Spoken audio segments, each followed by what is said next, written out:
Let me know where he plays there. Okay, yeah. I'll play it. There you go. What's up, folks? Welcome back to the stream. We are live with the T5S2 Pod 73 finals. How's it going, everybody? Welcome in to the lobby. It's been kind of an interesting couple days for online Warhammer 40K. What a roller coaster ride we have experienced as a community in the last couple of hours, but we are here to watch some good old-fashioned 40K. I'm most likely in the background here going to be working on some stuff for the new Grand Tournament, and I should, as I am reminding myself, I should put that in our events bot. Because we have a new Grand Tournament that's available for free entry. No entry fee for that one. I will be giving door prizes for that one out of pocket. So anybody who is interested should definitely sign up, because if you play all 5 rounds, you could win some free stuff. I don't know what that is yet. Okay, it's going to be swag probably, but that's going to be a good time. But today we are watching some pre-Knights 40K. This is pre the Knights update post the June data slate. So we are watching some early version Subterranean Assault versus Codex Thousand Suns. So it should be kind of interesting. These are still sort of feel like, despite the fact that they are a couple of weeks old, still sort of feel like new arrivals to the metagame, if only because they haven't seen quite as much play as I think we would normally expect. So with that, we'll talk about the lists, ! Lists in chat for anybody who wants to follow along. Prediction is live for anybody who likes to put money down, fake Twitch money down on these results. We have already some big spenders here. 10 points on both Thousand Suns and Tyranids. Wow, y'all are really blowing my mind right now. Nothing like Drarian over there, like losing 70K on me getting cracked in the head by Chaos Space Marines yesterday. Oh, what a time. Anyway, folks, let's talk about these lists. How's it going, everybody? Welcome. Happy 4th of July, by the way, for my American viewers. If anybody is in here from the U.S., happy birth of the country day. I'm actually really interested in how explosive it's going to be in Philadelphia. Now, this is my first 4th of July here.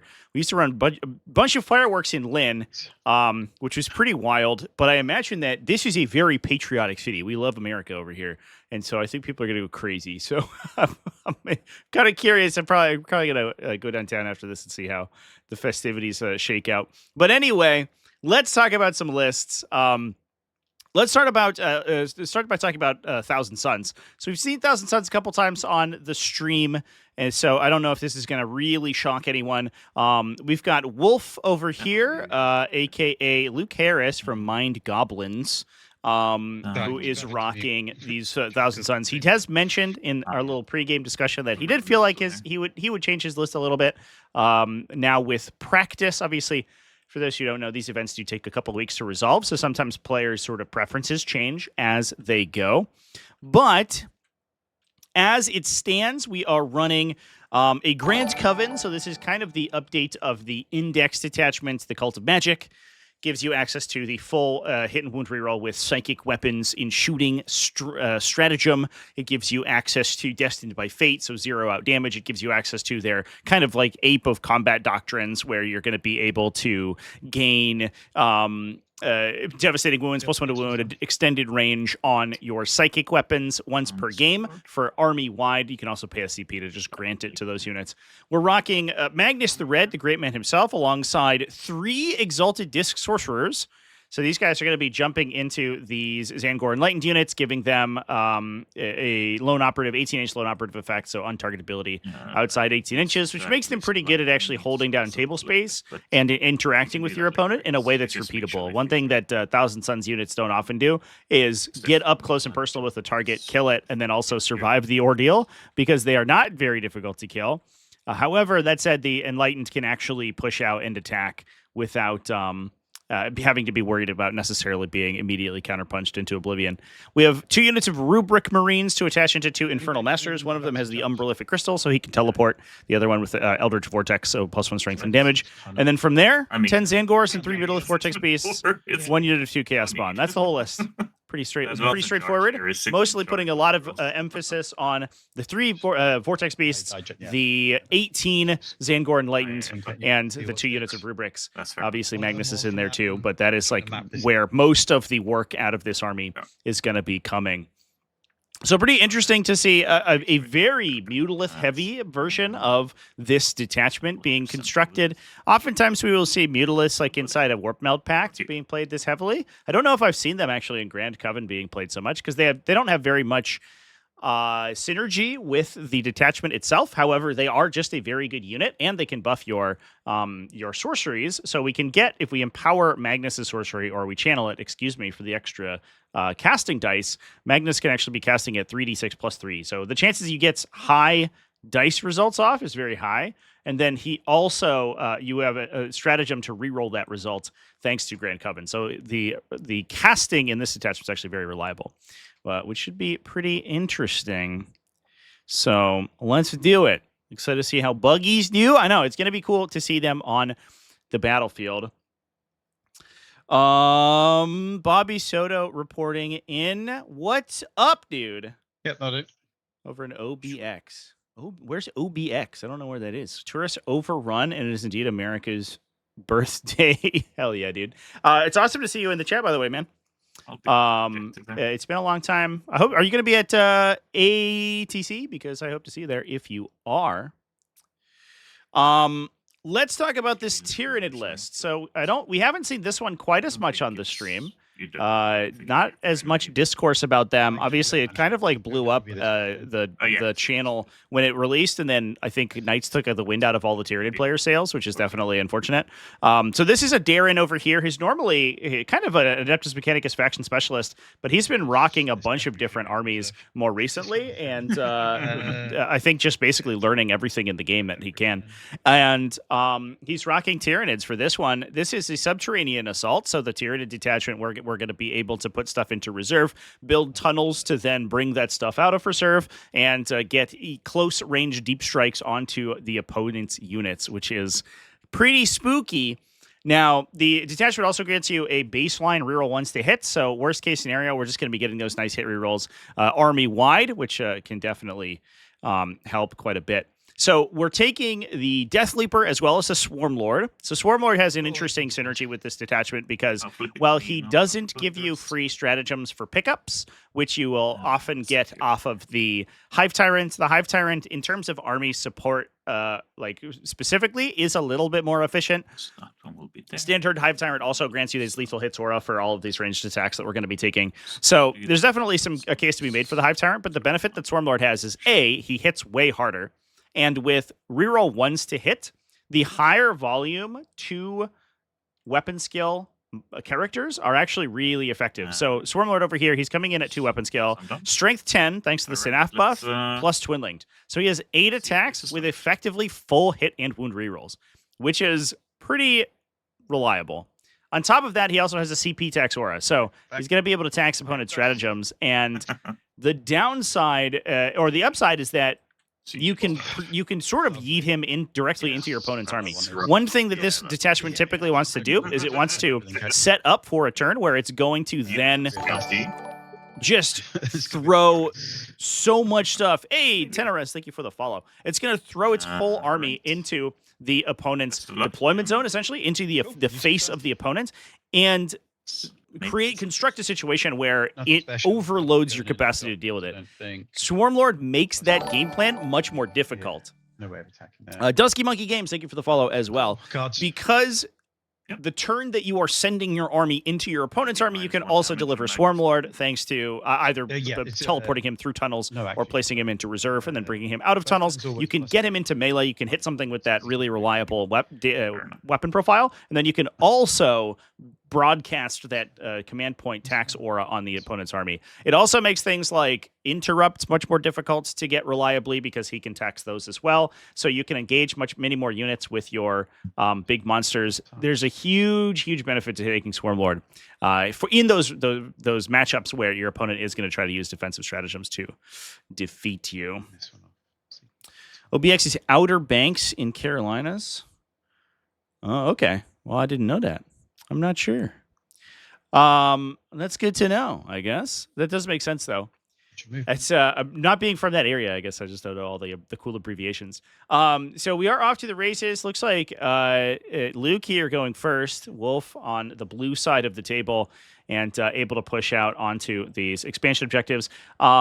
We are running Scorched Earth today, folks. So at the end of, or the players are going to be able to score up to 10 points per round by holding up to 2 victory points, 5 points for up to 2 objectives, 5 victory points per objective. If you perform a full round action on an objective marker outside your deployment zone, you can destroy it and score yourself permanent victory points.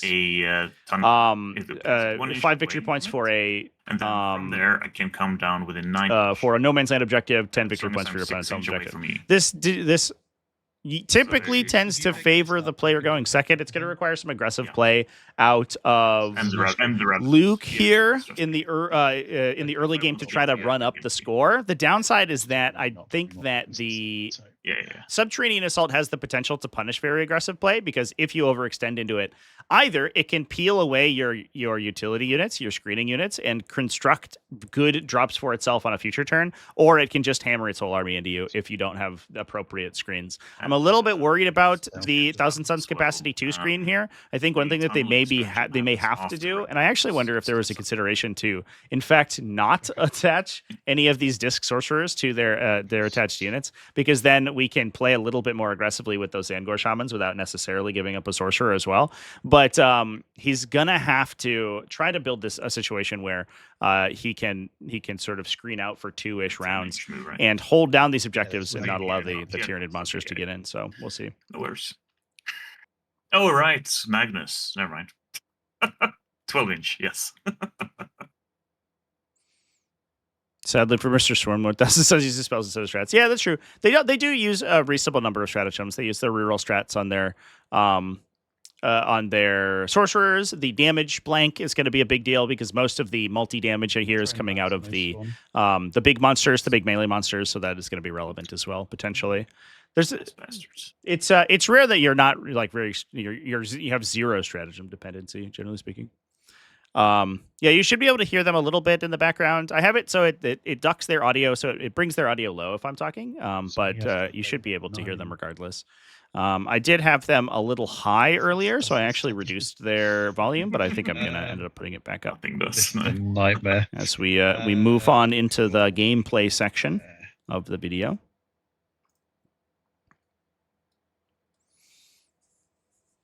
Hope we see some lovely twists of fate. Yeah. One thing the players in their pregame discussion had a funny interaction where Luke said, hey, what in your army has an invulnerable save? And Adiran went, well, like Death Leaper and Swarmlord.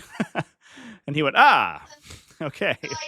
Well, prepare to be laser bolted for sure. So Mutalith Vortex Beasts going down on all of the objectives here. Now, what has Adiran placed into reserve? I guess we have to talk about the remainder of the actual Tyranid list itself. We talked about what it did, but not necessarily what's in it. We're bringing a Trigon with Trigon Prime. So the Trigon's nice to have just because he has the capacity to naturally 6-inch deep strike. So he's going to be able to hop in 6 inches away from opponents to drop tunnel markers. He can't charge after he does that, but what he can do is he can set up other units to then sort of place tunnel markers in areas where your opponent maybe wasn't expecting. So it's almost always nice to take a Trigon. And the Trigon Prime enhancement makes him so good in melee. He has 12 attacks at strength 11, 2+ weapon skill, rerolling once to hit. He's incredibly effective, especially against these T10 Mutalith Vortex Beasts. Oh boy, that's going to be a big one. We've got 2 units of Raveners to up, down, and construct tunnels for the Tyranid army. So that's going to be helpful to start building this infrastructure that they need in their back line from the first battle round onwards. We have a unit of Von Ryan's Leapers, which I believe Darren is actually strategic reserved. Oh no, are they up in the corner here? Oh, they're in the front. I see. There's the Von Ryan sleepers. Yeah, those guys do infiltrate, but I guess we weren't that worried about infiltrating. I think Darren likely has them to block off enemy infiltrators or to kill enemy infiltrating units that are easily accessible. It's a nice little roadblock unit there to try to prevent screens. One thing that this detachment really has to do to be effective is it needs multiple ways to interact with your opponent from the very beginning of the game and clear their screens from turn 1 onwards. And so having these fast-moving infiltrators, having scouting units like Gene Stealers, having guns that you can kill their screening units with, just to make it so that your opponent has to continue extending screening units into your army so you can continuously kill them and sort of generate value. We have one Haruspex that's going to be one of our primary damage dealers in melee. Maleceptor, which is another good, sort of similar to Swarmlord, another good defensive piece for when you play aggressively. It's going to project that -1 to hit and potentially -1 to wound aura onto your opponent's army. It's a beefy body itself, so it can engage units, make the remainder of the enemy army worse at punching into your other Tyranids who are engaging into you. So that's a nice little piece of technology in there as well. We have 2 Molochs who can generate mortal wounds when they come out of Deep Strike, and then they're Burrower keyworded. So a benefit is that when you target the up-down strat, or the down-up strat, I guess maybe is more appropriate, onto Burrower units, you can select up to 2 of them. And so these Molochs are going to be able to both enter reserve for a command point and then both come up and generate tunnel markers. So they're a very good delivery system that's also sort of going to accrue passive value. They're also likely going to be pretty helpful here because they have these like mass 1 damage attacks, which is good against things like Destined by Fate. So you can get around the damage blanks that you would normally run into if you were low volume, high impact attacks. And they're good at killing these Angors. They're good at killing Rubric Marines. Less good into the Mutalisth Vortex beasts, obviously, but they can swing into the other stuff just fine. Over there, by the way. So those guys are going to be nice to have. And then last but certainly not least is a Tyrannofex with an acid spray. No rupture cannons today, but this guy is good at hopping around the table and clearing out utility. If we are able to like get a line, for example, into the Chaos Spawn or into the Zangor Enlightened, a cheeky Tyrannofex drop in a position where it can sort of peek line of sight around a corner or something and get and not be in too much danger from the remainder of the Thousand Suns army, you can start to clear those units out from very early. Although it does look like Luke is doing his best here to prevent that guy from getting any super juicy lines of sight without exposing himself to the point where he would just get killed by Magnus. I think what we may see is that it starts to peak damage into the Mutalisth Vortex Beast over here. We could potentially teleport it over to this position and then just get a cheeky line of sight onto the Mutalisth Vortex without really exposing itself to anything besides the other Mutalisth Vortex, which is likely going to get a shot into the midboard anyway. So very aggressive position from the Thousand Suns here, which is required to screen out this drop. Let's see how Darren chooses to respond. Let's pick up those, because that's who we are. Nancy Conroy, how's it going? Let's see here. Nid Strings, thank you for the tier 1 sub. 3 months in advance. Whoa! Thank you, sir. I appreciate that. That's huge. Needs a hairy Nandy as the hyperloop tunnel. Cleanse and mark for death. Excited for the GT? Get 1 extra. Yeah, thanks. I think it's gonna be a good time. Mark for death. Give me 3 units. Let me. Cool. Let's go. Let me make sure that the event is updated. I think that it is. Cool. Yeah. So exclamation point event in chat. Let's see. If you want to link to that. This one. The Welcome GT is a free event. It will be a 5-round event for T5S2 points. We'll have door prizes available. But otherwise, yeah, it's just a big tournament that we're going to do to sort of welcome all the new players into the Discord server, into the community. We went up about, I think the final number was about 700 people in the last 48 hours or so, which was a big It's a little low number. score, this probably. That's fine, though. Right, so these are 1 inch off the wall. You could go 10 up, and then blah, blah, blah. That's fine. So we will first go up here, be 1 inch off the wall.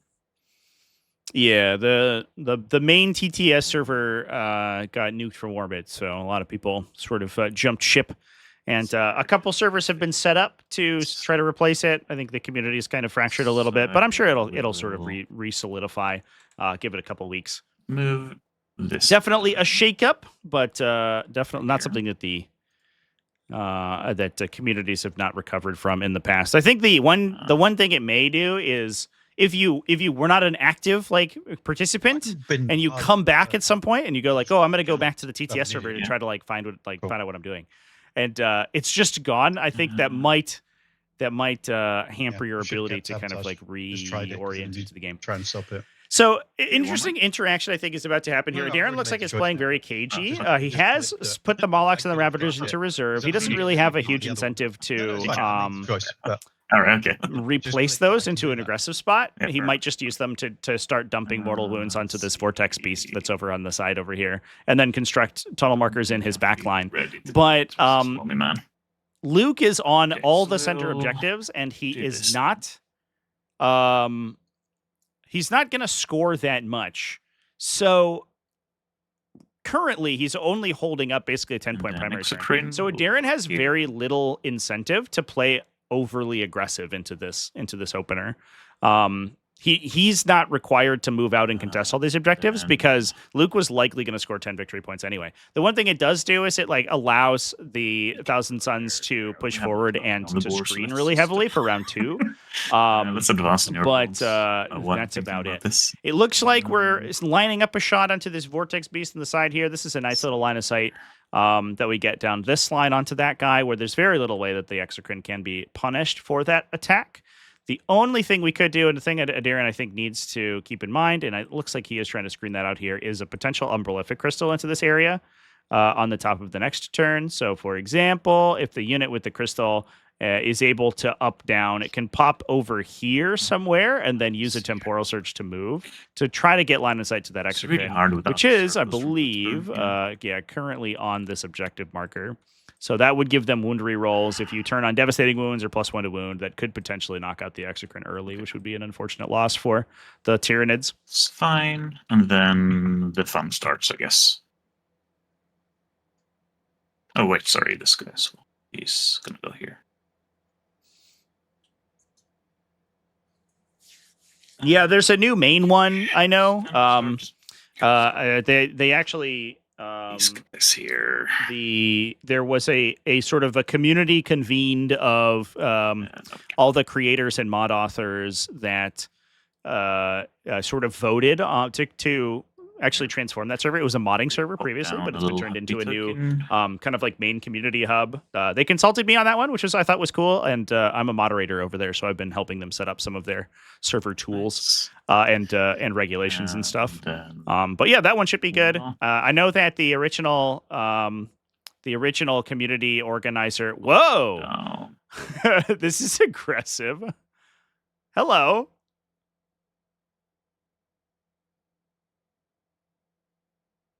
Okay.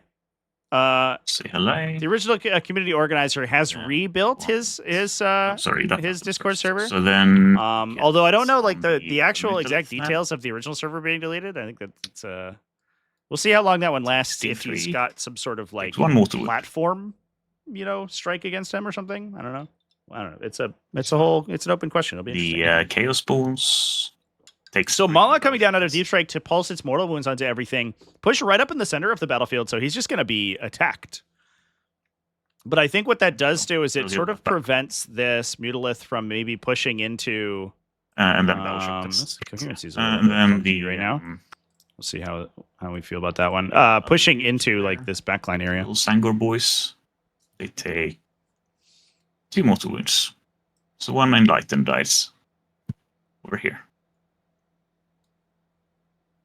Then the Mutalith Vortex Beast.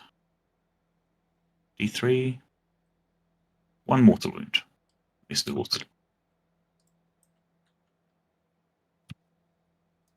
If you got a battle shot token, they failed it. Yeah, I'll fix it. Yeah, it used to be over here. There. And then 1 mortal wound on this Mutalith here. So you get feeling pain. Nice. Good. Then he pops down a tunnel. Tunnel goes here. Then we have. Can we just check the coherency on the Narragansett real quick? Oh, you're right. Yeah, sorry. There, better. How could you? Nice. Cheating on first turn. How Unbelievable. dare I? Yeah, that was probably too sloppy play. I'm sorry. Just fine. Yeah, the only that only it really Yeah, matters come down because over of the Mortal wounds. their capacity to screen. So this is going to prevent a Down a little bit. drop from an umbralific crystal into that area that we talked about previously. So that does protect the exocrine here. It does set up our reserve drops, but I don't believe we have nothing that we can really hop in besides Raveners. So the question is whether or not a Darren wants to throw his Raveners into those positions early, which I doubt he does. Save them. We could maybe go after like the Enlightened with a Ravener unit, which they're actually not too bad at killing. Down. They do wound Mutalisk Vortex Beast on 5s if you can get a Synapse creature in range, but I don't know if we're going to have one if they charge into this Mutalisk on the top here. And then we're going to spend. Yeah, it looks like we're going to keep those guys relatively safe. To move Mr. T5S2. Let's see here. Can we get to this? We can. Okay, yeah, here's the move we were talking about earlier. We could push the Tyrannifex up to try to peek this Vortex Beast. There is the potential of a counterattack if Magnus like surges into the corner over here. Magnus obviously has the ability to basically like That should give draw a line of sight from anywhere around his same, current isn't it? position because of how big his physical model is. But definitely could make him force him to overextend if he actually wants to attack the Tyrannifex. Good. And then that's going to allow a Darren to out-OC the Mutalisk Vortex Beast on that objective. So he has the potential of scoring it on the subsequent turn and then maybe doing some damage into this Vortex Beast. I don't think we have enough damage here to necessarily kill it, but we can tune it up a little bit between the Exocrine and that Tyrannifex shot. Yeah. 3s. Sad. 2 wounds.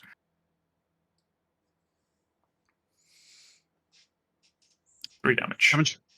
3.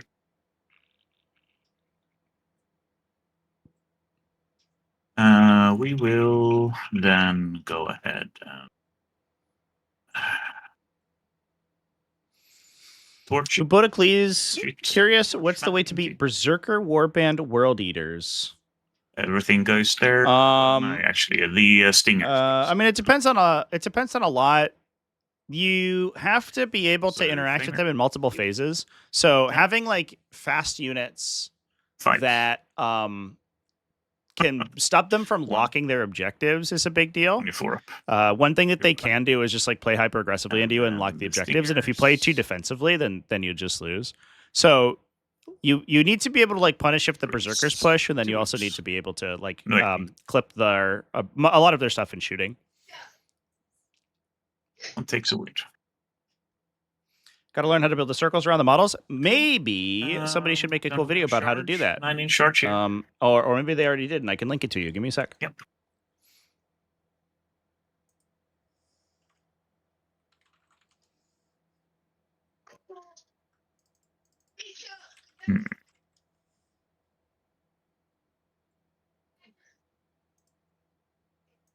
Yeah, let's charge again.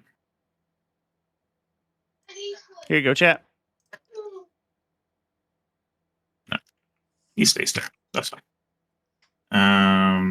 So we're going to cleanse this guy, and then mark. It is crazy. We'll Let's throw that for CP. We'll keep it. It's Actually, wild. doesn't hurt. It's almost like I get asked these questions a lot, and so I just wanted to be able to paste the link. with Tell all me the I don't info. get a challenger card. All right, Nope. so it looks No like challenge, not much damage going through in the middle of Vortex Beast. A bit of an underswing here from a Darren, but unfortunately the high toughness characteristic is tough for these Tyranid profiles to punch through reliably. And we are back over to Thousand Suns.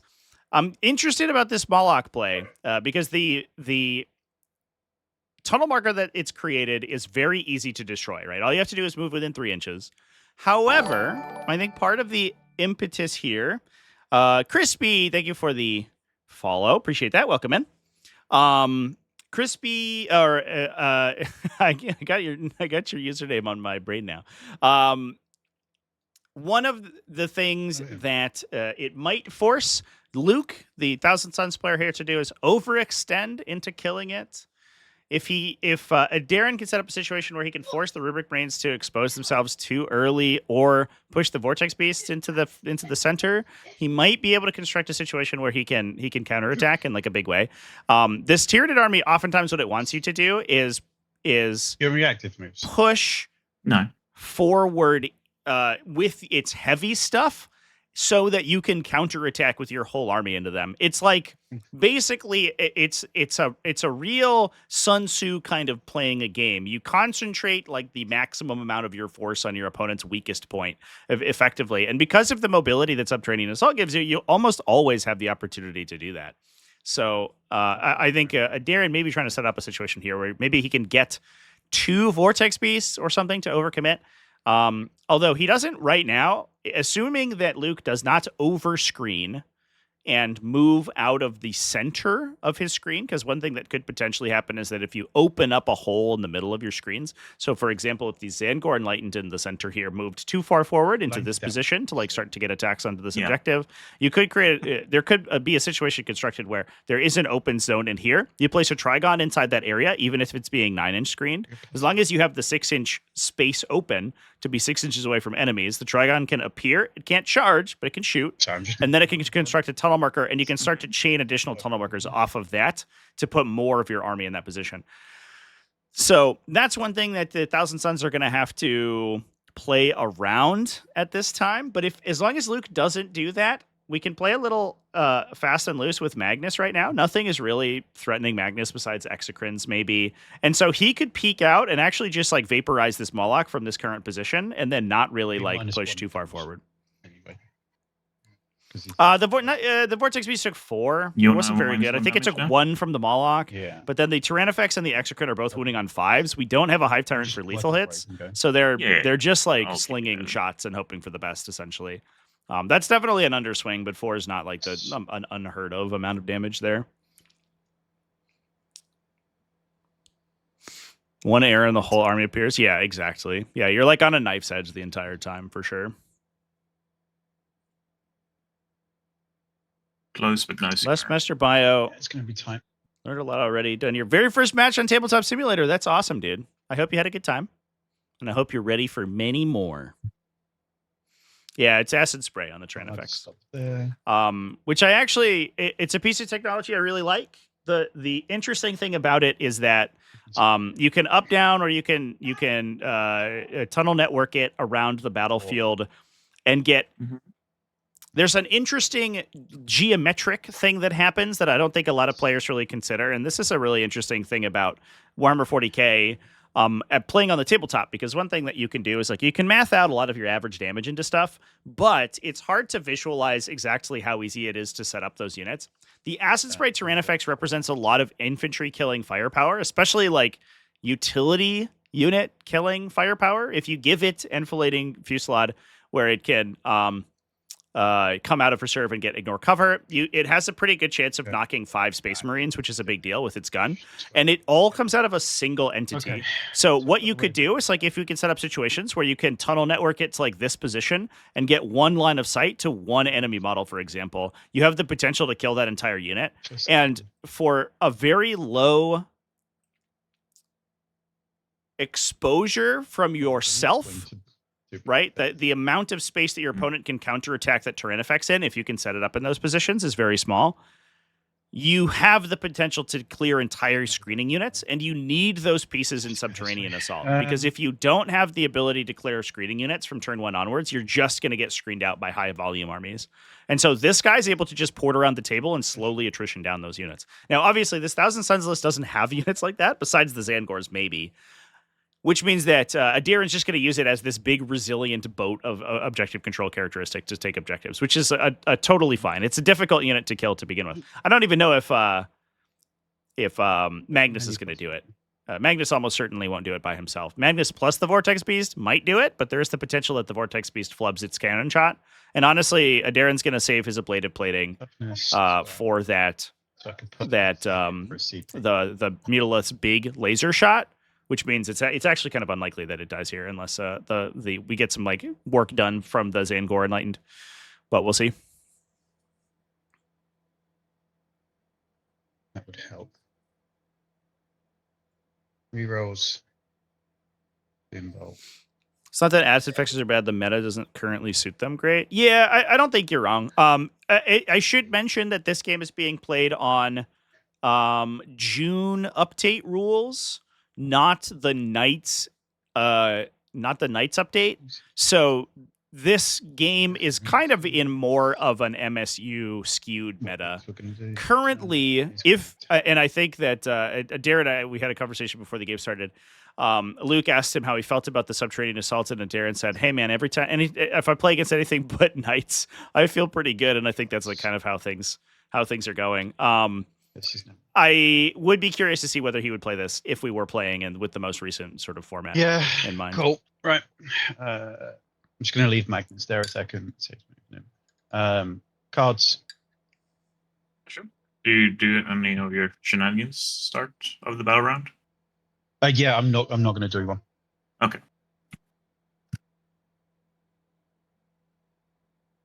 Line's tempting target. Oh shit! I forgot to place a mine. It's fine then. Cool. Do you want to give me a tempting target? If that matters. I mean, this one, yeah. That's how we all feel with current 9 points. Yeah, Cool. I don't disagree. That's a lot of the discourse, which is unfortunate. I think, yeah, I don't know. I think that the Knights update is harming the meta in a pretty transformative way, which feels bad. Real sleeper to play against, yeah. It feels like a lot of it comes down to like there's a couple different gear checks that you hit, right? It's like, do you have the capacity to kill them, right? Like, do you have the damage output over the course of the game to kill them before they beat you on primary? The next question is, do you have the capacity to kill them before they kill you? And the third one is, is like the terrain and deployment conducive to like that occurring? And it feels like if you fall short on any of those, you just lose immediately. But also the flip side and the annoying part about the matchup, I think, is that if you succeed in all of them, you win immediately. It's not a particularly interesting fight. I don't know if there's a lot of nuance going on with the current Knight incarnation, which is sad. If they didn't have a field pen, it would be less bad, yeah. I mean, we are staring down the barrel of a new update, right? Like, they're going to get a codex in a couple weeks, most likely. So it feels likely to me that the field no pain goes away. Games Workshop they've been trying over the course of the edition to reduce feel no pains, although they just keep adding them back in. To know how no, I know, but it's too much to think about because they don't know your profiles. Yeah, that's true. No one around me plays them. Cope with Shock Cannon Hive Guard. Definitely with Ignore Cover on the Hive Guard, that helps a ton. Cool. Right. This guy's AP sucks. Just get him. But Ignore Cover definitely helps. It's tricky fuckers, that's all. Yeah, it's just giving me a headache working out how to screen. Why did they get codex points on index rules? Yeah, I don't know. It's a great question. Yeah. So, moves within 6. I love this this little token here that we're using. This thing's really cool. Or I could just do this. So Magnus currently set to -1 damage, so he's a little bit harder to interact with the mass multi-damage. And the Mutilith Vortex Beasts also have their Mortal Wound Pulse, just like the Molochs do. So when at the end of the movement phase, the Mutiliths are going to be pulsing. Was one of them Magnus? Vortex. This unit, and yeah, would be Magnus. Okay. Darren is your first ever online opponent. That's awesome, dude. Yeah, he's Darren's an interesting character because I think he's like he's a big boon to the community because he's incredibly good at 40K, but he also is very invested in just teaching people how to play and helping people play. He's a mentor on the server. Occasionally we play new player events and he volunteers to come in and teach people how to play the game. We will probably do one of those shortly here. You just draw me the shot. Most likely to coincide with the this guy? Season 9 T5S2 Yeah, it's Invitational. through here. So if you are interested in new player events, we'll have that going on at some point. Thank you. That's sharp. There we go. Thank you. In this case, in Stormlord Cap TP game, is it always get to discard mark for that at the end of the opponent's turn? Yes. That's correct. Yeah, if you have gained command points already and you have an objective that's potentially scoreable at the end of your opponent's turn, never discard it during your turn, because you discard it for no benefit, and there's the chance that you could score it if something funny happens. Like, for example, right, the tertiary mark for death target is watch them. Is the Mutilith Vortex Beast here. If this thing like pushes in and gets, I don't know, heroically intervened and gets super unlucky, it could die on Luke's turn, I need to move them. and to score a Darren 2 points. Then a Darren draws a new card rather than just discarding Wants to hit for no value. One hit, good. And one wound. Nice. It's not a great roll. I'm sorry, chat. I'm not showcasing. Whoever has one wound left. Dice boxes. Yeah. Usually I have my dice boxes on my overlay, but I haven't updated the map base that I use for Chapter Approved 2025 yet, so I'm just on the standard map base. Yeah. So 6 on your invul. AP2. So. Oh, yikes. Beanikus 13. Thank you for the follow. Appreciate that, bud. That was fun. Maybe a bad question, but TTS already placed. 2. Already placed a new model as available. I'm not sure what that means. I'm sorry. I apologize, chat. And then 2 fails, so it should be down to 2 ranks. XV88 Broadside. Thank you for the follow as well. Welcome in, everyone. Yeah, but one. Hope you all are having a good Friday. HMS Breadnought. That's a great name. Welcome in as well. Cool. Oh man, big Overwatch here. Actually rinsed the Exalted Sorcerer unit while we were welcoming new people in. We were missing the fact that this acid spray just eviscerated this Zangor unit. 4 damage onto the Exalted Sorcerer, killed 5 Zangor Enlightened. Are you kidding me? Let's get the Vects. That's so big. Now that the guy's unlocked for targeting as well. So, and if he empowers a ritual, he has no ablative wounds to pass the damage off to, so he might just die if he rolls doubles on a ritual, which then causes the ritual to fail. That could be enormous. Absolutely cooked. That is irritating.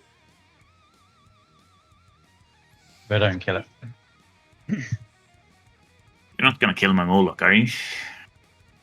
I was hoping I'd do. Tyranids about to have Oh, goat it's not curry. zero. Indeed. Is this the same guy here? What's it? I think a I'm Mutilith just Vortex seeing Beast if might I be can- calamari. He's Okay. not going to end there. This is after a Yeah, charge. yeah. Theoretically. Oh, I'm seeing if- then, yeah. I'm just seeing if I can fit on the objective, but this wall is going to block that, so Yeah.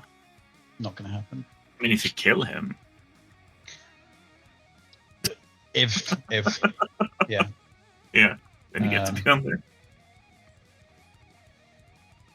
Paint Celestine watching in judgment. Yeah, I'll be sure to let him know. Let's just line it up. Mhm.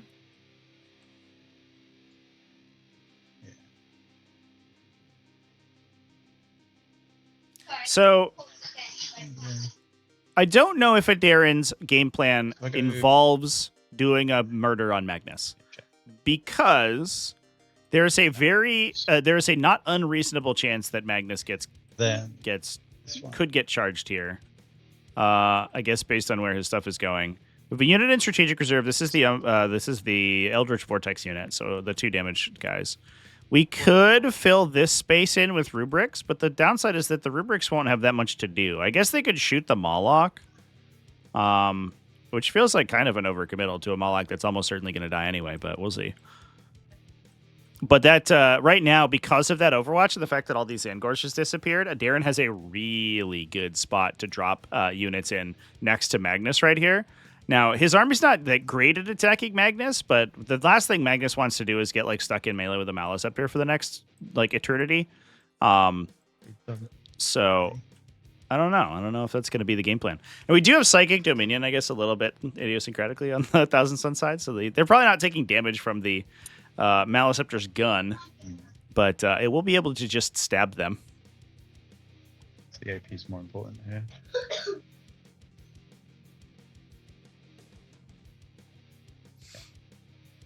Game plan is Thousand Suns to secure home and natural. Try to kill the stuff that kills Magnus, yeah. And then Magnus gets to late game and swing around. And honestly, this Tyranid army doesn't have a lot that Magnus is like super worried about. There are some units that I think Magnus would be a little bit upset about getting punched by, like, you know, big Ravener bricks or melee bioweapon warriors, I think is like one of the better profiles at attacking into him. Right in this particular list, there's not much that Adarin has that punches into his particular defensive profile very well. Cool. The Trigon is pretty good at it, but he's only winning on 4s, and the -1 damage is gonna affect him quite a bit. The Haro Specs does have a 2 damage weapon, which the -1 damage blanks a lot of the damage of, and then even if it gets a which one? attack through with its claws, you can Destined by Fate to blank it. So unless you get unlucky, that's probably not going to really threaten Magnus either. So it could also be Adarin's game plan to just kill everything else in the army. And already he's down. He's killed a Zangor unit and splashed some damage elsewhere. So he might. And if you go might here, be off you to have the to races charge doing Raveners as well. Yep. Not great. And, so yeah, the funny thing is like the budget version of the Chaos Balls. The I've seen the Death Guard. Grand Coven in particular has some good technology against almost literally exactly the Haruspecs. The multi-damage attacks on the Haruspecs is very scary for the Rubrics and the Zangors, or the multi-attack, the extra attack, bite attack, where it's a 14 2-damage attacks.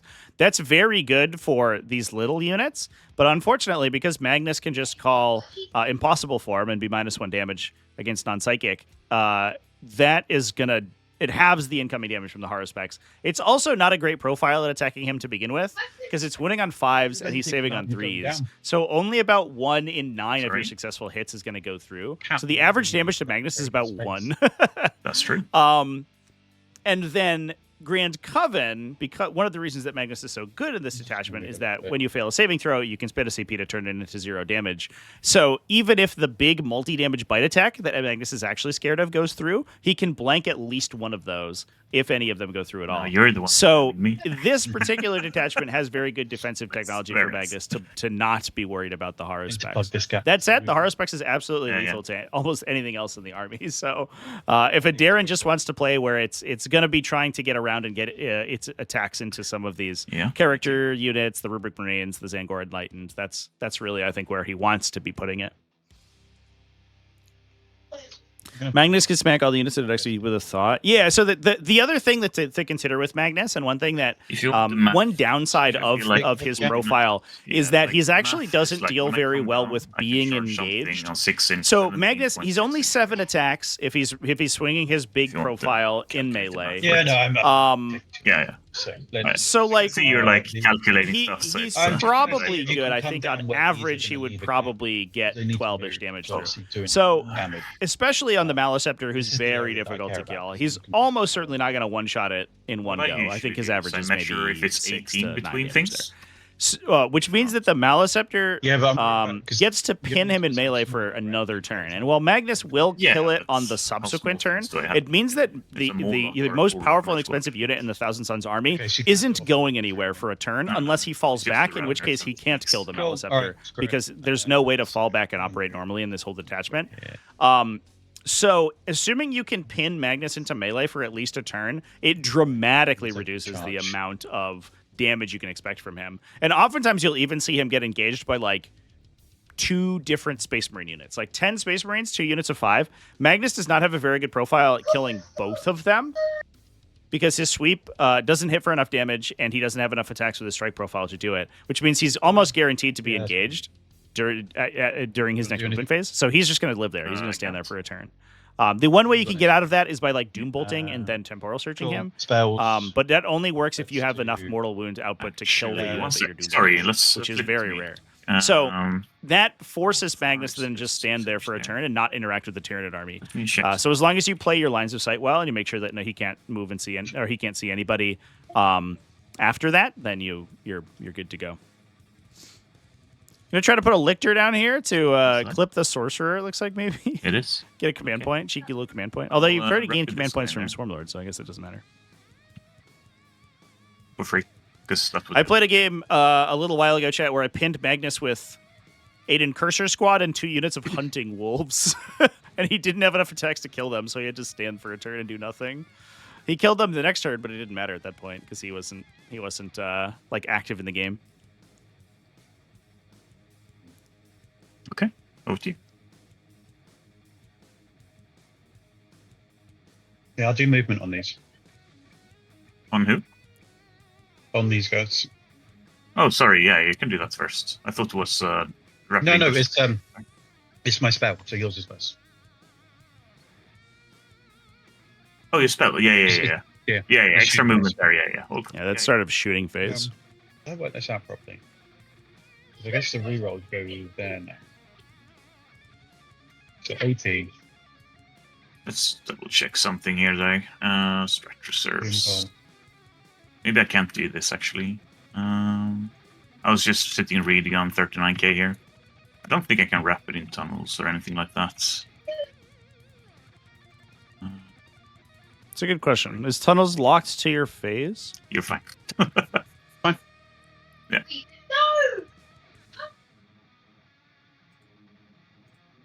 I can only use them in my movement phase, apparently. That's Yeah, sad. that's correct. Or my turn, at least. He's going to do it himself. Yeah, there you go. Yeah. Yeah. That's a good catch. Nope. Probably want to reroll that one rather than passing it. This likely would be.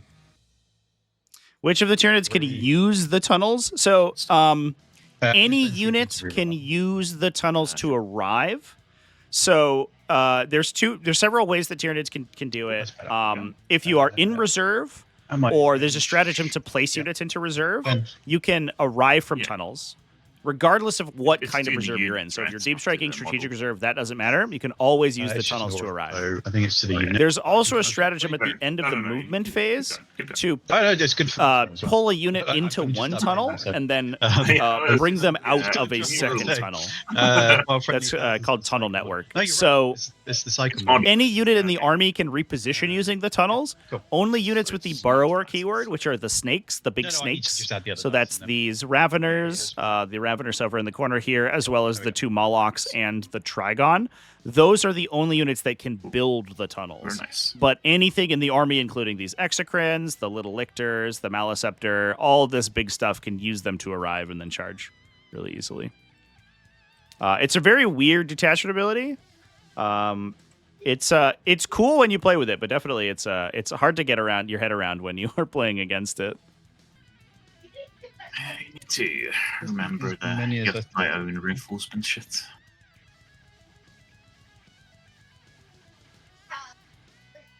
This is still fine. Oh, this is definitely still fine. I still hold it. Yeah. Yeah, I didn't even need to do that. Am I doing? Cool. No shots. Magnus.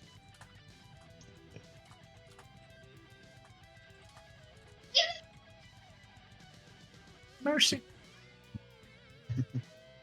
Magnus is going to do AP and Doombolt's huge amount. Rose. Okay, yes. I've got a decent chance there then. To the Moloch? Yeah. Or into Tyranids?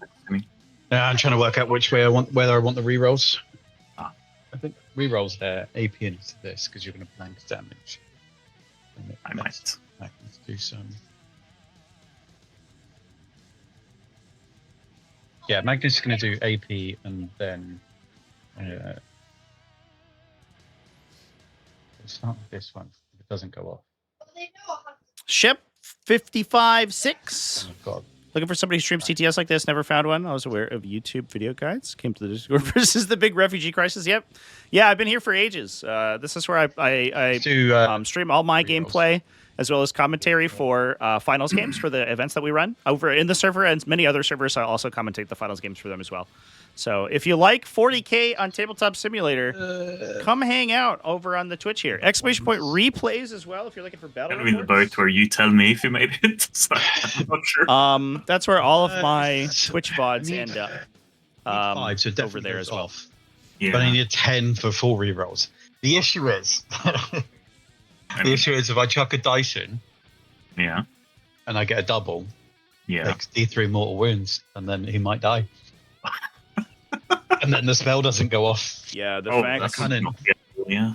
the fact that the Zangors died there is so big. I mean, Let's do it. Oh Audience, something. Re-gamer moves here. no! So I take D3. So this is a channeled An actual spell. 3 dice here. A channeled spell. It's a 3. He kills himself. Oh no! It's fine. The It's fine. Overwatch for the Tyranids fine. was so big. So he does not get the ritual off yeah. because of that empowerment. That was so cheeky. Hot damn. 9. It's fine. Fine. So that one goes off. Strictly because it's +2. Swissly took part of the first tactical controls I would pod event. plus Hell yeah, 2 dude. here, so I'm glad you enjoyed it. We'll have more pods scheduled starting next week for season 10. If that you are goes off interested, you can go to the Discord, exclamation point Discord, and chat if you're not there already. And then, Go post just any post into the join a pod just do rerolls. channels for whatever time zone you want to play in, or multiple time zones if you have a crazy Oh, schedule. him. Yeah. So I did this. Then you can the top 16 out of those will get added to a tournament as soon as No, that you can gets see him launched. as well. I'm standing in the terrain. Like, you see me if you want to. in the wing. So if you still want to do that, you can. No, I can do. Yeah, well, that was the AP one anyway. The AP is always going there. Into this guy, Tyranids. Yeah. Or, yeah. Okay. Does open up the rerolls. Yeah, because then essentially all I've lost is Doom Belt. Yeah, let's do that. So rerolls on this guy. Rerolls on Morlock. Okay. So Twist of Fate went down on the Tran effects. We're probably going to burn the 2 the command points for Magnus to full reroll. Dice. So he doesn't need Well, the it goes off. ritual for rerolls D3. himself. Yep. Assuming that he's just going to laser cannon into the Tran effects here. And with the extra bonus AP, even the 2+ save and cover is going to be not that helpful against Magnus. Oh, at the end of the movement phase, these need to take. Is Tunnels a way to deal with And this was on the Morlock die. Yeah. PK? That's all my spells. These are all done. But yeah, I owe you some mortals from these things. So I'll start with this one. Yep. D6. 2 goes off, I believe. I'm not sure what you're referring to with DK, chat. No, Donkey they- Kong? yeah. They changed. They changed it. It's one mortal wound. Then, yeah. Drukari? Take it mortal wound. 2 to 3 is one more wound, yeah. It's just him Then, there. this This one guy. onto this again. Usually, Yeah. the tunnels are good for mobility. There are some Big guy. because this detachment has very little in the way of like offensive buffs. I mean, beyond its hit rerolls, right? It doesn't have any strength or wound modifiers. And It does run into some issues with bring each other on. very tanky armies. Like right now, it's kind of running into a problem with knights. There's been some Dark Angels builds that have been problematic for it. So those armies can, I think, be an issue. Has been the narrative that I've been getting from it. Shot, fully rerolling. Hits. Morlock man, don't die. Wounds is a dead wound, so it's D6 plus 6. Oh, the Okay. 12 damage from Cool, the all of Mawlock, that. or that. on the Mawlock from Okay. Beetle with Vortex Beast. 6 guess into 6 damage these from a guys- devastating beam cannon. These guys, 1, 2, 3, 4 and 5. Yeah. 4 plus Discman. Yeah.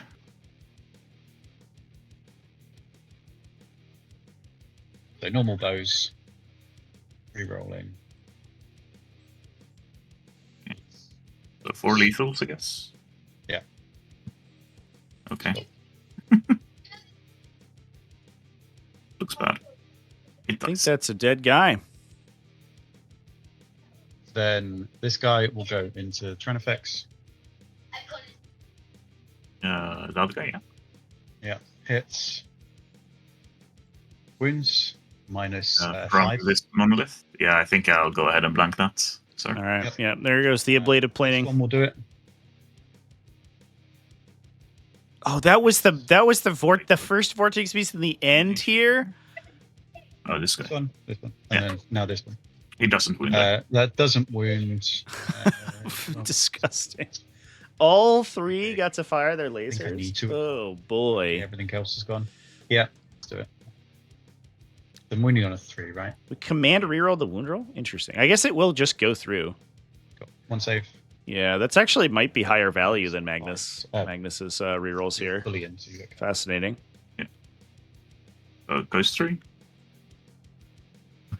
So because of the Twist of Fate, that was an AP5 Vortex Beam. maybe So it was only a 6-up for and then the Magnus will shoot. 6-up save for the Train effects for D6 plus 6 damage. So you're giving up the additional value on Magnus because he can't use his 2CP stratagem anymore to full reroll everything.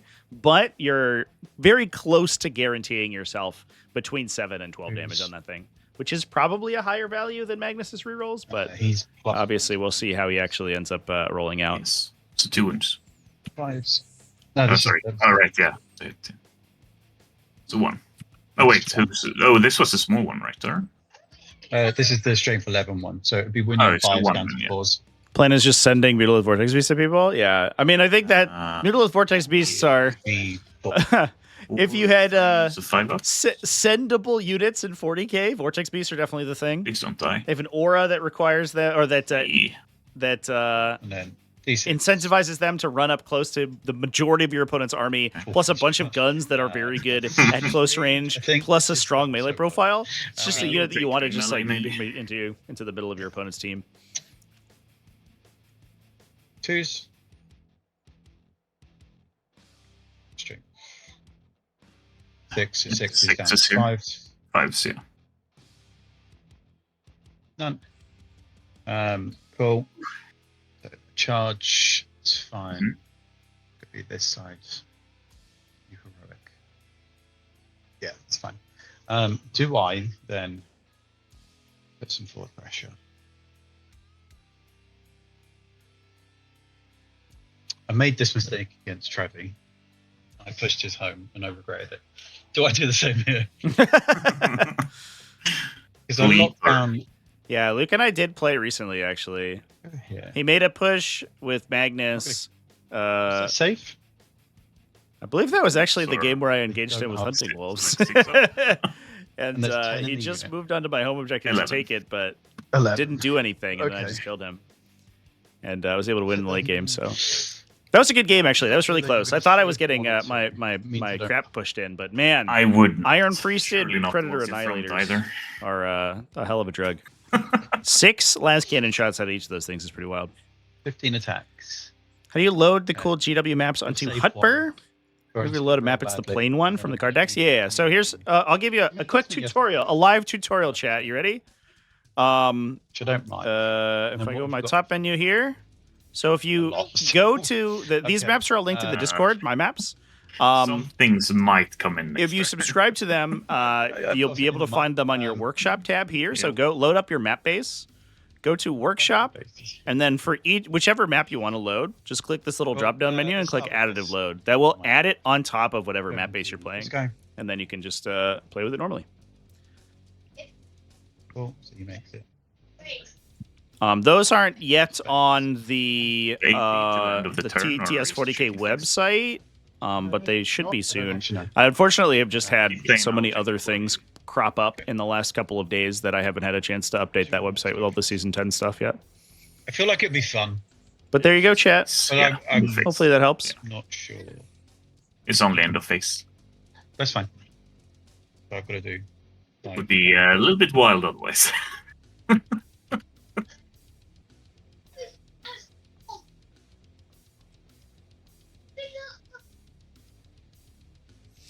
So charge into the Tyran effects here from the Vortex Beast. Unfortunately, that Twist of Fate buff from the Kabbalistic A Ritual little bit from the wall here. that Magnus cast is not going to apply anymore. That only applies for the shooting phase. All of their buffs only apply for the shooting phase. So Thousand Suns do tend to kind of suffer in the fight phase a little bit. Go on, I'm gonna go for it. And unfortunately, the Vortex Beast here he's 3 damage, strength 10, but the Tyrannifex is toughness 12, so he's winning on 5s into a 4+ save. Because It's you can't go straight at them because of the wall. But double check here first. Very nice. You go 8. So if you want to go 8 first. Yeah, I'm just trying to make him back. Yeah. Really quickly. There you go. Oh, yeah, no. 1.2. Yeah, it's fine.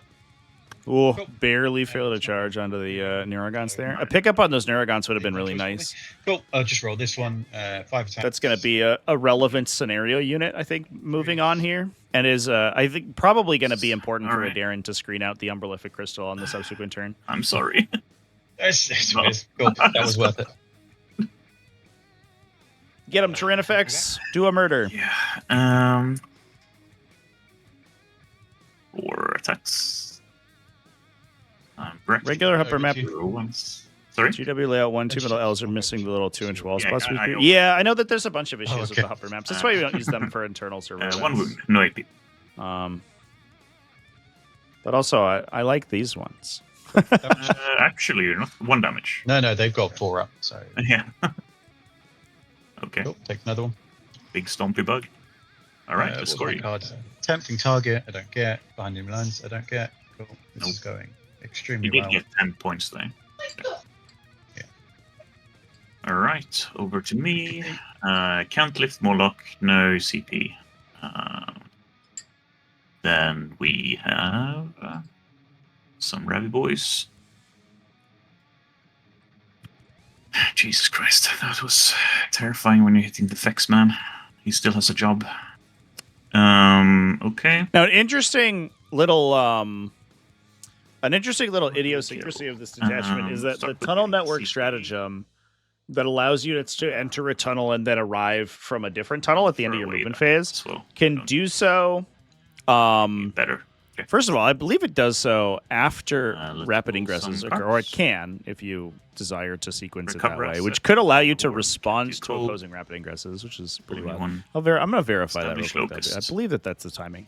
But the other thing it does is it has no targeting restrictions, so you can pull units out of melee.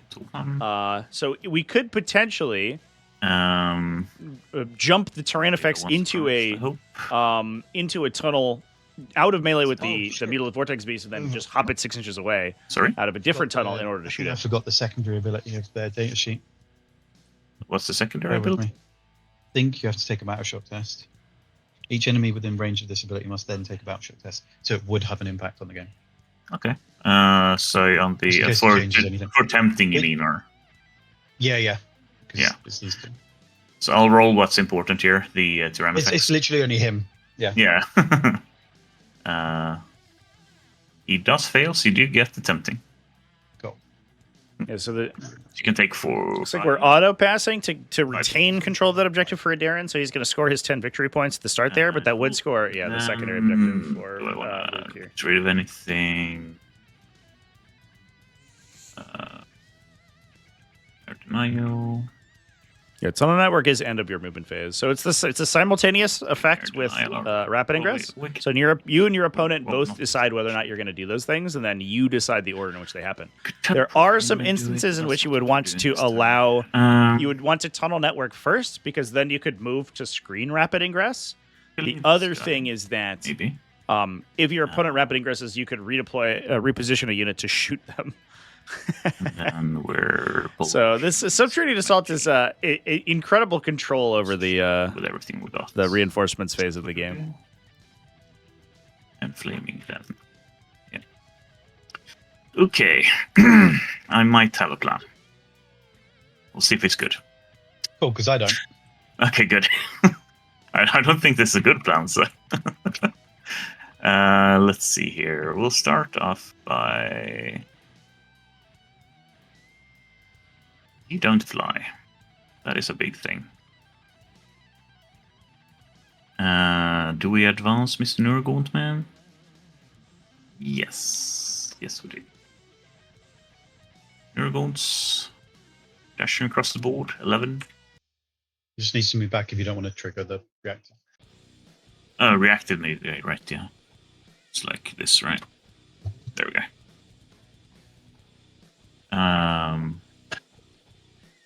Then we're gonna come here and say, square away from you. So I love this move. This is why these Neurogons are so valuable. Those little bastards. And a benefit that Tyranids have in quite a big way is that they have the capacity to just bring all these little screening units that can body block enemies. We're literally just going to use these guys to prevent the Vortex Beast from moving forward. You can tell Adarian is an Adeptus Mechanicus player. This is Adeptus Mechanicus build to the extreme. What do we want to do here? But just keep that Vortex Beast right there. Make sure that he's not going to come out and be able to engage on any of these other objectives. Leapers want to do. Now, all of this stuff from Adarian is unlocked for reserve. So we could see him push in a big way. The downside is that he has to be very careful about how he does that because those Rubric Marines are still kind of like waiting in the wings to attack. And those guys are going to be able to counterpunch into this Tyranid army in then really obnoxious way. Adarian could also just construct a situation where he just clears off this Mutolith Vortex Beast, does some screening, and then sort of holds for a round and hopes he can wait for the Rubric Marines to arrive. Swear within 9 here. Do I care about healing this guy? No, not really. Yes, one job. Healing won't help him. Let's see here. And so the carousel begins once again. Oh, are we going for Magnus? No way. Let's see here. Select the important ones. Bubble up.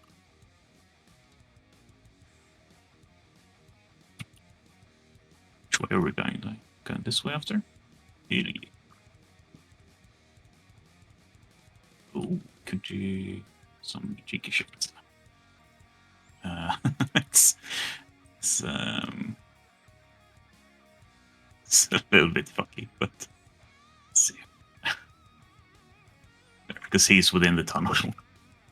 Actually, Yeah, I don't think this works. The unit has to set up wholly within 9 of one tunnel marker for this to work. Is that how it works? Can I come in with some of them there or some outside? No, the unit. In order to close Deep Strike, the unit has to arrive wholly within 9 inches of one tunnel marker. Yeah. Yes. Yeah.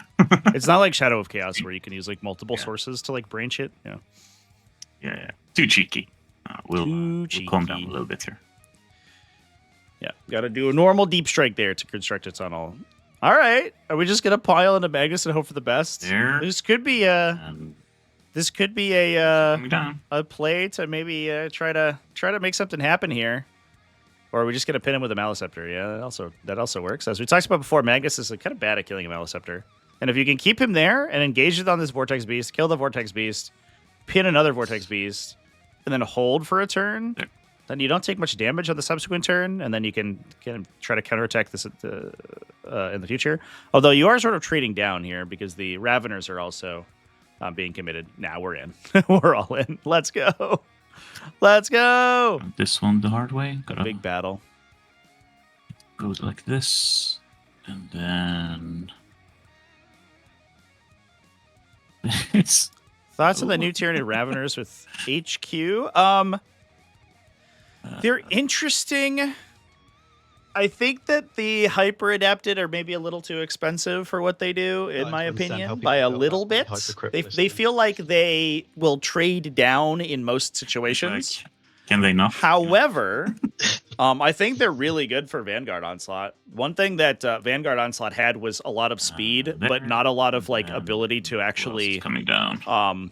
Crunch through heavy targets unless you got really lucky with stuff like melee bioweapon warriors, and I think the hyper adapted give you that like pretty high volume, super fast multi damage that they never had before. So I think Vanguard Onslaught is like transformed by those guys. I haven't really liked them playing them in this detachment though, which has been interesting.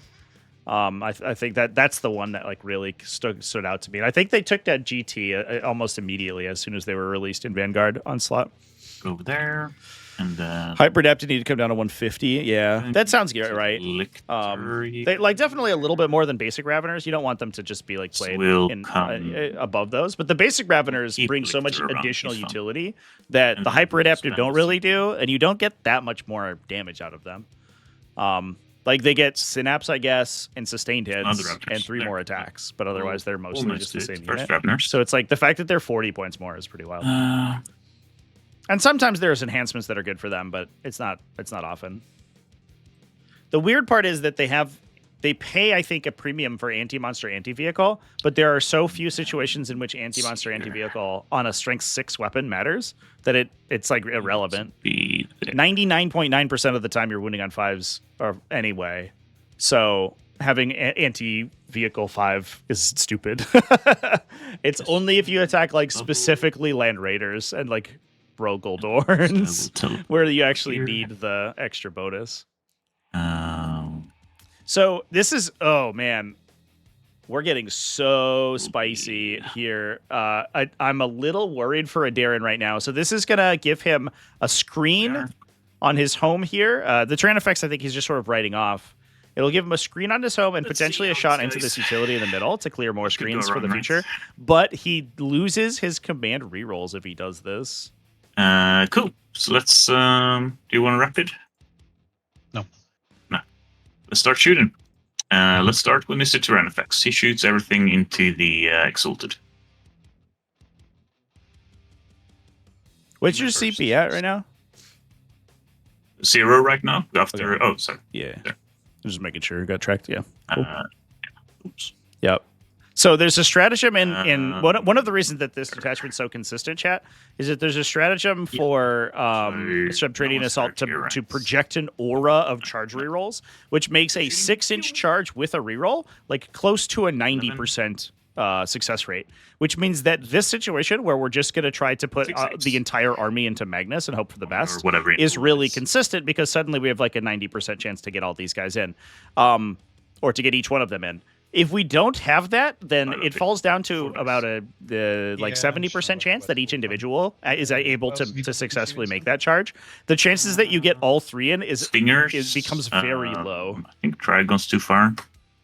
The Maleceptor can shoot them. Magnus can interrupt. We'll see if he does. I'm actually curious if he ends up doing that. Yep. It would probably matter. It would probably depend quite a bit on how much damage the first activation gets done. Because there's a non-zero chance that he just doesn't die here, and then it doesn't really matter, and you save the CP. Still bracketed. But that is a good point out, chat, for sure. 1 wound. Not sure it's the play, but it is fun. Yeah, it's definitely fun. For sure. Fine. I think that Darren might be feeling that he's in kind of a rough spot and that he's trying to play to his outs. And the out would be that he rolls really well and kills Magnus here. And he kills Magnus, especially on a position that's not on an objective. And the reason that that's relevant is that these Rubric Marines now don't get wound rerolls. So the crackback from the Thousand Suns army is not going to be as powerful as it could be if, for example, Magnus is fighting in the middle and suddenly 2 units of Rubric Marines can just dump full wound reroll shots back onto them, devastating wounds or whatever. But killing Magnus in the open here could allow him to survive the crackback if he gets a little lucky. But it does feel like Darren's trying to play to a position where he's playing down and he wants to make some luck happen. Cool. This Exocrine into the Mutalith on the point over there.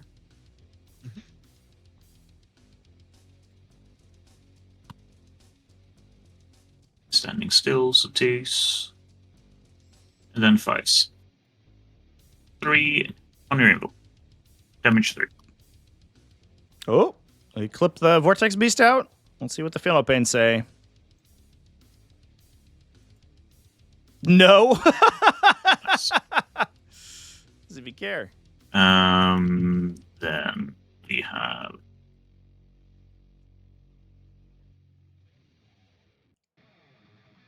That was a brutal feel no pain roll. where does Maliceptor man shoot? I feel like we need to work Magnus up a little bit here, so we'll shoot Magnus with Maliceptor. We could Psychic Dominion here to blank a lot of this damage, but I don't know if it's worth the command points right now. We what? Hit him very hard. 1 wound. AP 2. Hey, 3 damage. So 2. I think Magnus takes the full 3 from that because it's Psychic. He's what, sorry? I don't think he reduces that damage because it's Psychic, right? Oh, yeah, it's Psychic, so it's very flat then, yeah. Okay, so down to 11. Let's see, what else? Everybody forgets that part. Probably. Oh yeah, let's not forget Mr. Mind Guy this time. Everyone forgets the part where that... where could you come down? That little guy's... Could come down over here, maybe? And only works against non-psychic weapons for whatever reason. Because he turns into a ghost, a spooky ghost, I guess, and the magic psychic guy gets around the spooky ghost.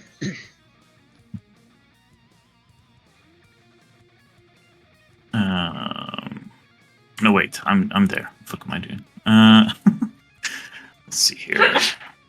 Could kill goats. It's better to shoot the rubrics over there. Yeah, let's indirect the rubrics. It's probably good. The teleporting rubrics. Sure. Amount of shots. 2. 4s rolling 1s. 3s. Yep. Nope. Nothing. Okay. It's feast or famine with the Biovore gun. Not getting you. I feel like sometimes that guy just like clips for 4 mortal wounds randomly, and then at no other point does he ever do any damage with his gun.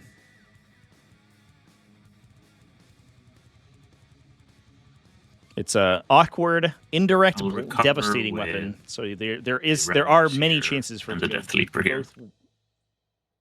Good and bad. Cool. Then we're gonna charge. So we can only works if you gas it up. You gotta, you gotta really hype it before it wants to hit it with its weapon. Yeah. Maliceptor man. Let's see if he can get in there. All right, no rerolls here. Raw dog some 6s. Easy game. Yep, he's it. That's probably honestly the most important engagement here because that will stop Magnus from moving. And Magnus can't even fire all his weapons back into melee, so there's a chance he doesn't even kill these guys in shooting either. Oh, no! Rip. Aerospec. There it is. Easy. We got 2 of 3. That's about average. I think the Trigon's probably, besides the Maliceptor, probably the one you actually want to get in. But now I'm not sure an interrupt matters quite so much here for Luke, which means he probably holds on to his command points. There's almost no way that the Haruspex isn't the first attacker here. And Magnus can just hold that to blank its attacks and then absorb the 3 swings that the Maliceptor's going to give him. Downside is the Maliceptor's melee weapons look very impressive, but they actually are very low volume, kind of bad.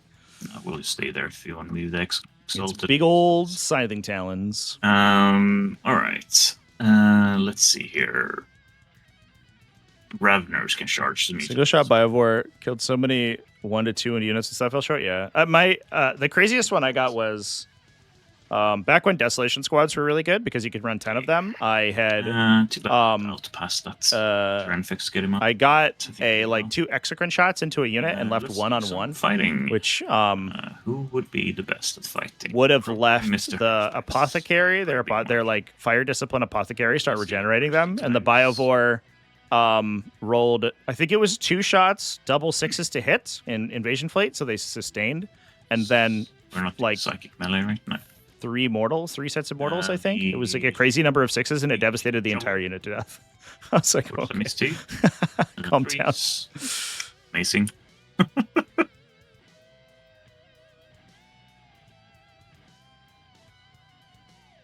Okay, here we go. Happy we don't have 10 Desolators anymore? Are you? Oh. AP2, you said? I think we... I don't know if we would have quite as much of a night problem if we had If we had OG fire discipline combos available. Possibly. Give me a second.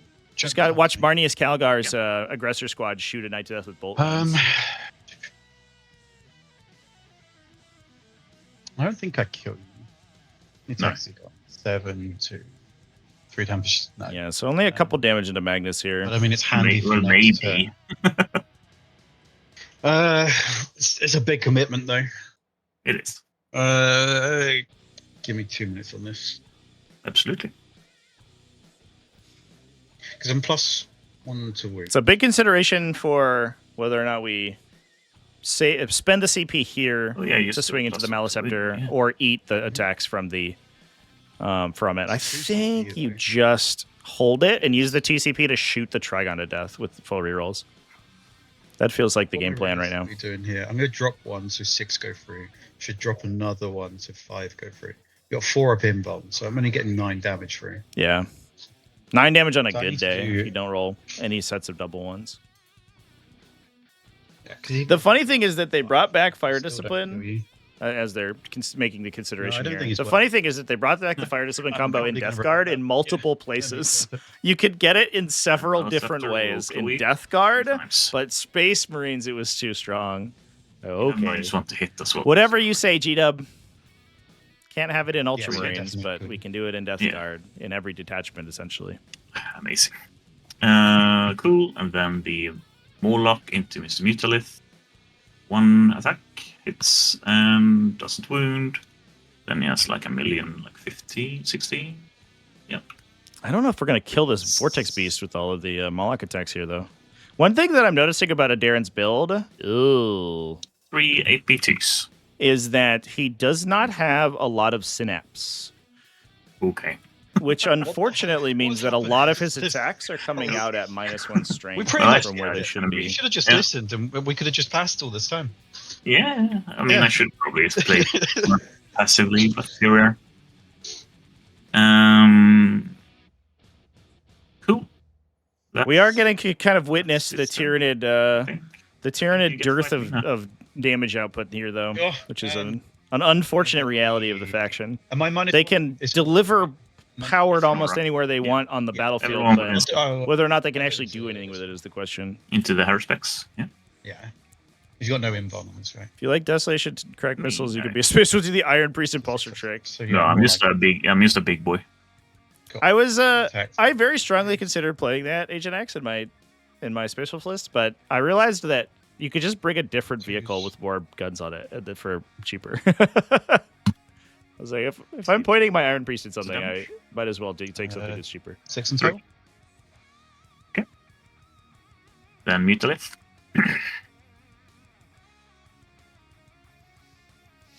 So only 2 wounds through on the Haruspecs. That's kind of a big deal. That guy absorbing that hit is going to be huge. I am worried about Darren's capacity to maintain his board presence here, though, because I think he's about to lose all these monsters to Rubric Marines. Like, we're going to see an Arcane Vortex pop out over here. We're going to see Devastating Wounds get popped. Shooting, like, random shooting is going to kill the Haruspecs almost certainly. The Trigon's going to get killed by Magnus, and then this guy, I think, maybe gets beaten to death. My turn was scoring. To recover for 3. I held. We'll see how the Kabbalistic Ritual phase goes. Back in the day, Tyranids could project -1 to cast all those rituals, and then suddenly they might have failed. Cool. But I don't know if that's going to happen this time. Cover goes off straight away, right? New one? Yeah. Right. My turn. Yeah, I wonder if there was a universe where Tyranids pushed this Vortex Beast instead, and we let Magnus do whatever Magnus wanted to do, like kill 1-ish monster per turn. But if we push this Vortex Beast and commit harder into this Vortex Beast and make sure you kill both of those, you're knocked the you've knocked the Thousand Suns out of a lot of their kind of presence in the center. And then you can kind of like force them to split their focus. And one thing that Thousand Suns don't do super well, and so this is a piece of advice that you can take away if you're playing against Thousand Suns in your local games, is that all of they're kind of like Space Marines in that outside of Magnus and when you're dumping stratagems on him, all of their damage buffs rely on targeting a single unit. So you can cast all your rituals, but you can only cast them on one thing. So if you just play very aggressively into Thousand Suns and make sure that they can't, you have like multiple things that are difficult for them to kill and that they can't target just one of them at a time, you will get a lot of value out of that stuff because your opponent's going to have trouble actually getting rid of all of your units. Rubric Marines and their sorcerers and things actually are of like below average damage output for their cost if they don't have Kabbalistic rituals active and if they're not attacking something on an objective.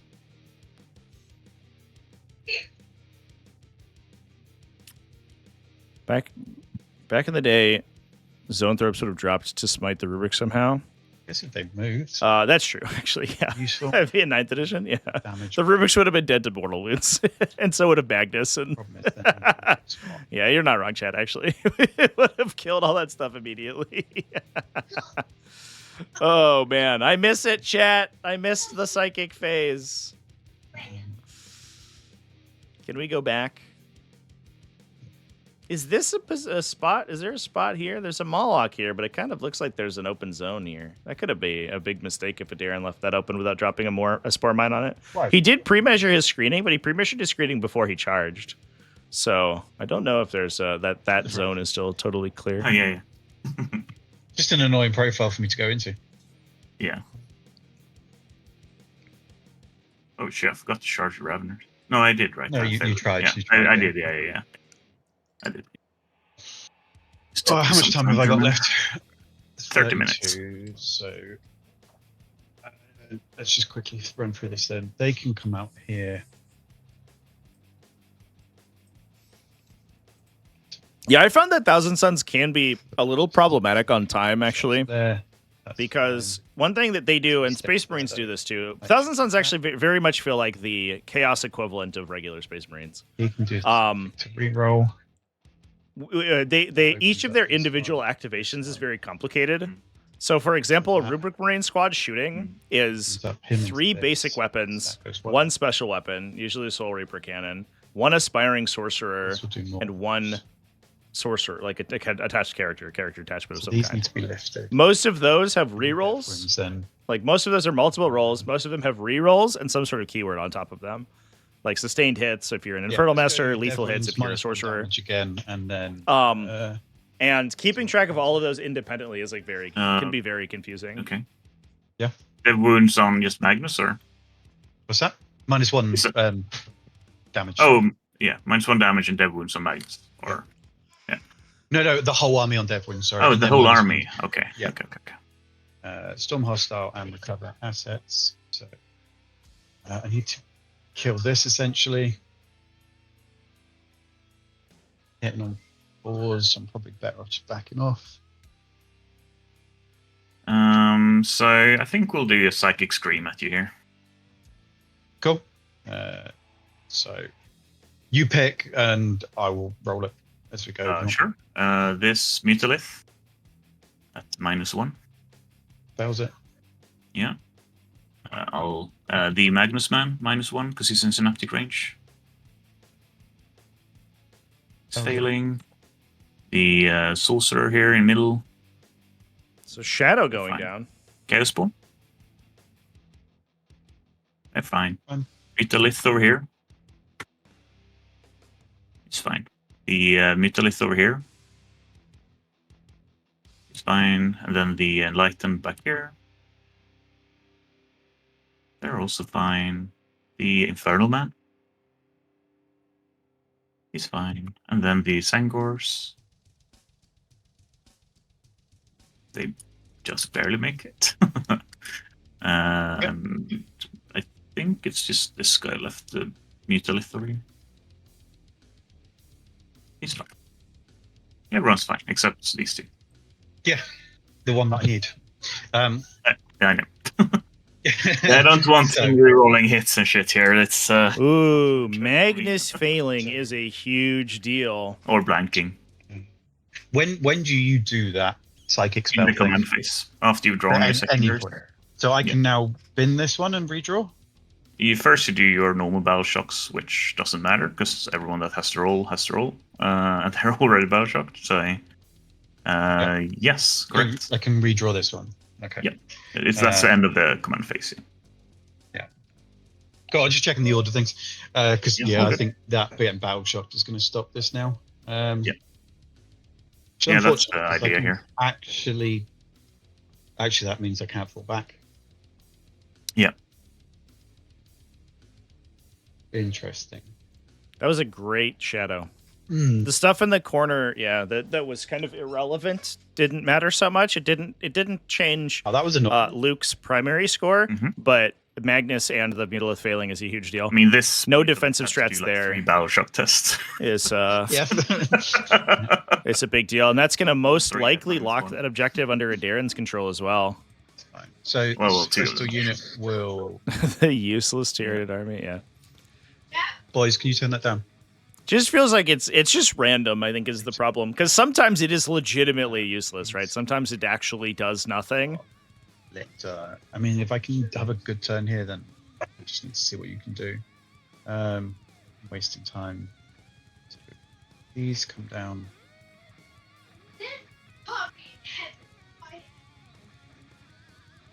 Let's where? Fill this gap. Like the position.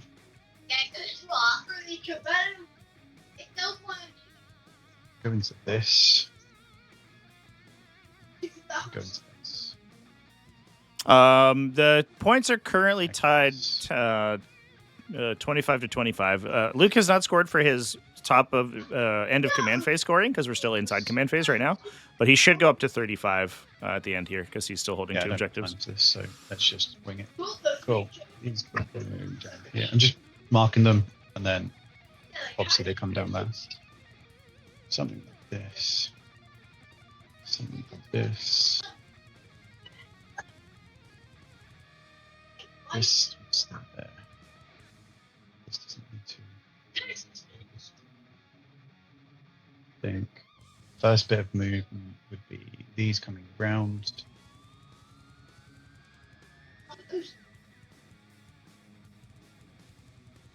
Just want to make sure. Overwatch. This is 18. The acid spray. Yeah.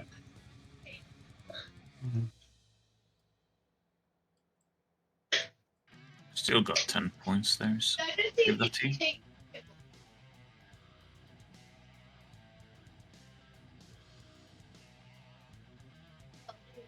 I said 10.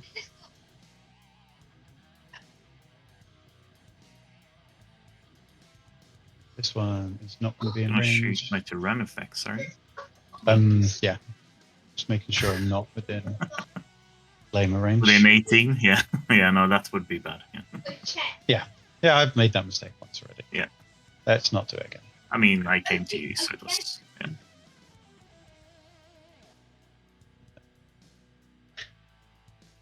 Just so I can keep coherency. These two.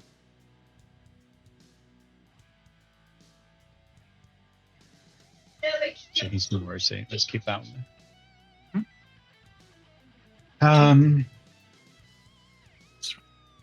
Let's not move these. Let's move these ones first. Yeah, let me know if the Exalted Disc want to move. Yeah. No reason. I'm sure.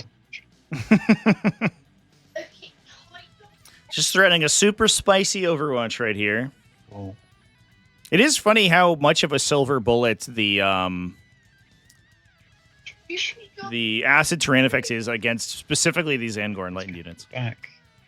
So these. It's got a very good profile dealing with them, and also only fires 18 inches, so it doesn't matter that they have lone operative. The minutes getting long, yeah. Luke is taking some extra time this game, unfortunately. 1 CP. It may end up coming to time, but not if he can do sort of crippling damage here. Just roll that out towards the end.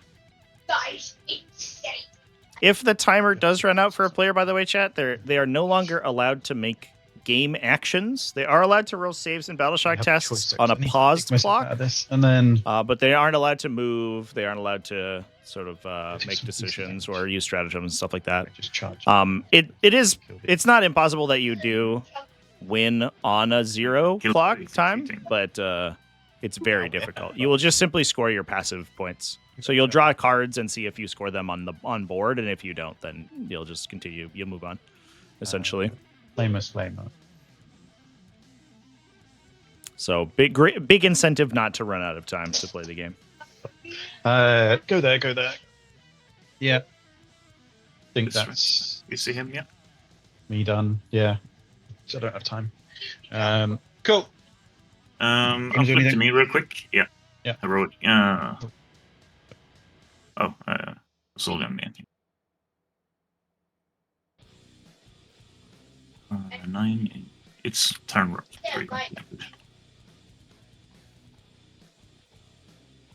He's low enough, so it's. I mean, I could move them. You could move them. It would be super weird for you to do.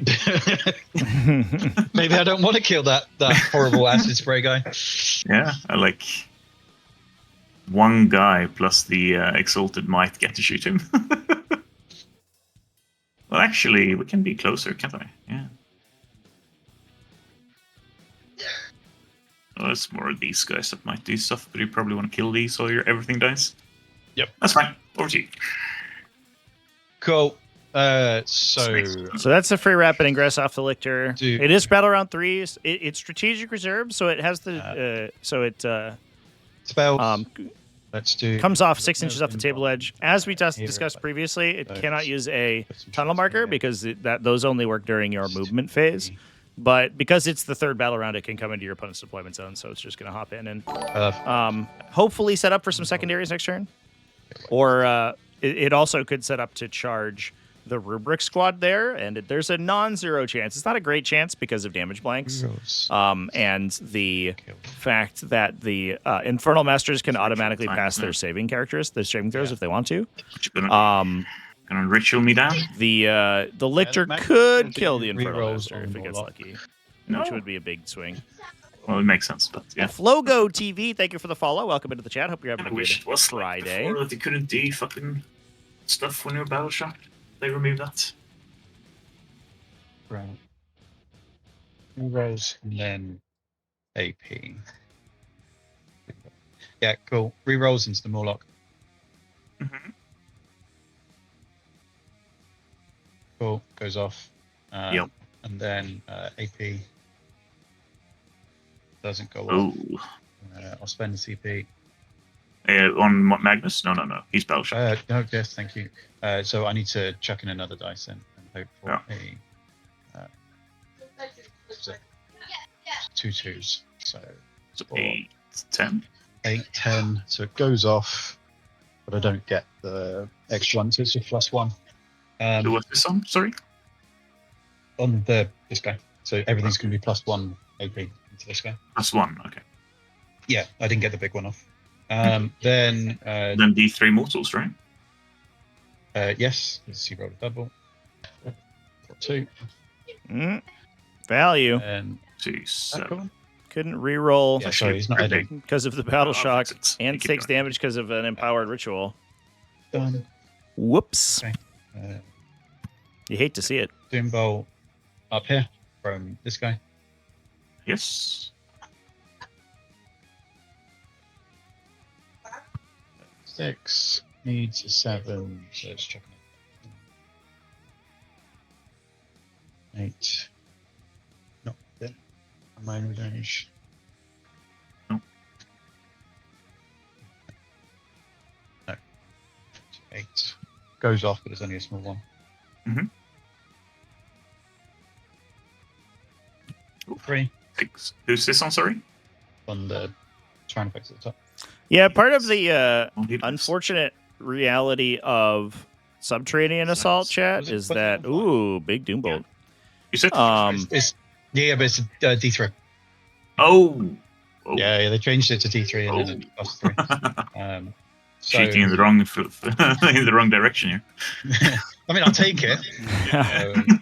But part of the unfortunate reality is that a lot of these It's going to be end up we end up with a bunch of circles around, sort of muddies the battlefield. I'm not here to take away anybody's aura markers, so that's up to the players to sort of keep track of. But it does make the viewing experience a little bit more awkward for us, but it is what it is. no, 'cause if I do this 6, can't do that. Make no difference. This doesn't. Oh, I bloody. Oh, you do your mortals as well. Yeah. Yeah. These are just gonna try and move those. Sure. Cool. Goes off. No, it doesn't. No. So I'm not going to reroll that. Actually, I can do it with the aspiring sorcerer in there as well. Ugh. Still doesn't go off. Cool. They don't want to move. Then mortals over here. Start with this big guy. Yep. Goes off for 1. This one. Superman. Takes 1. Slowly. That's it. This unit. Neuroboids. So this is D6. 5. Oh Jesus. Okay. Yeah. That's them done. Yeah. Yeah. Don't worry. I'll pick here. Yeah. Then this guy. Magnus is going to. Let's shoot with these. These guys are all going to shoot down here, so I'm -1, so 10 shots.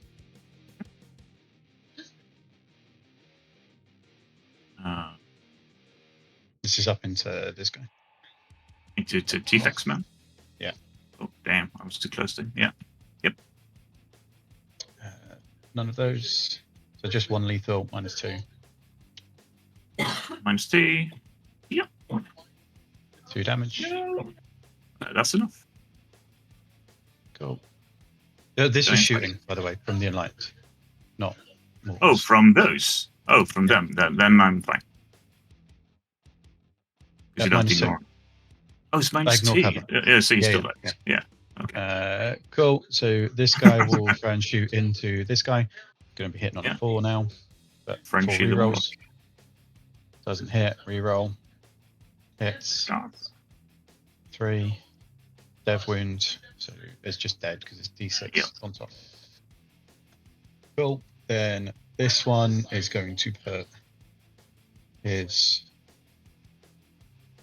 big gun downwards into the horsebacks. So kind of an expected kill on the Tyranids there. Doesn't hit. The real question is how much damage Magnus is going to do with no dice fixing anymore. So he won't do reroll. This one is going to go backwards into this one. Doesn't hit. I'm not in range. For who? For the aura on this. Oh, I can't. Oh, for him. No. Don't worry, he's battle shocked. Cool. So I'm just trying to rush through these. D6 on this guy into small things. Yep. The small things. Okay. 5. The little small men. Has this got blast? No, it's a flamer, right? Yeah. Flamer.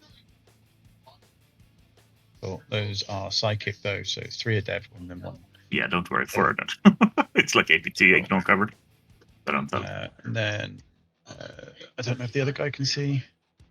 They could before. Yeah, they could before I took casualties. 2. 4 shots in. Just 1.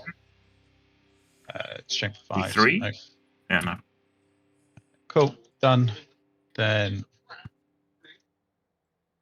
they can charge. That's fine. This unit is going to go into.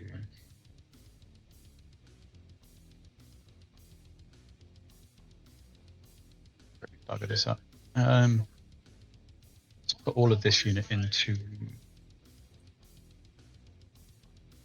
Maliceptor. So 4 flamers because I used the aspiring source, the pistol version. Sure. Something. Will you tell me what you have? I'm not sure. I don't know if they have that anymore. Check. Oh, the sorcerer does, but the characters can't anymore. And you're shooting flamer the shots. Maliceptor set, or? Yeah, everything is there. Mhm. Yeah. So 12 shots.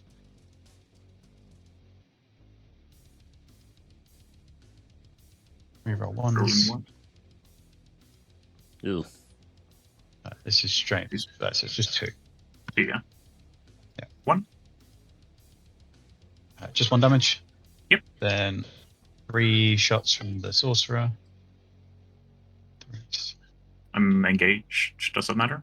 -1. Then Soul Reaper Cannon. Mhm. 6. Ooh. 2 back in for sustained. And then strength 6. 2 deaths. Reroll ones. Take 2 damage. Then the Infernal Master, he's going to hazardous. Of course.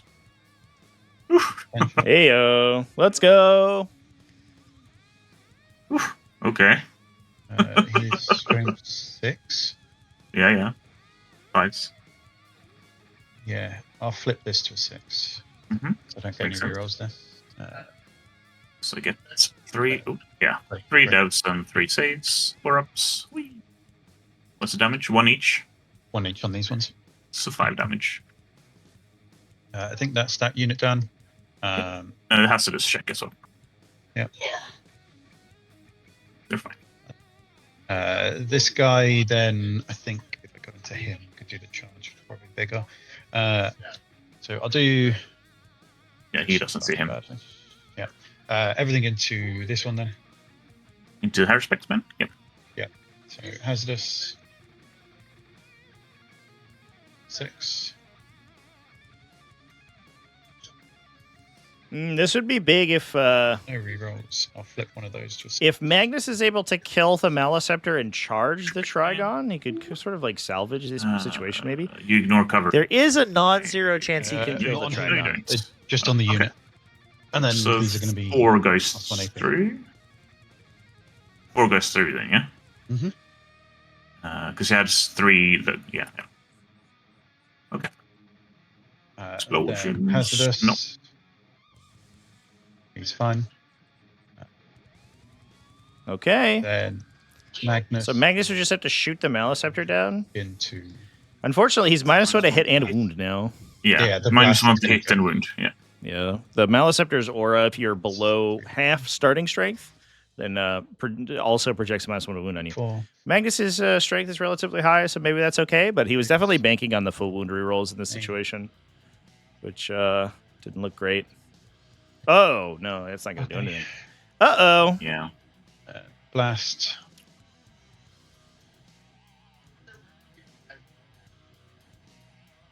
One.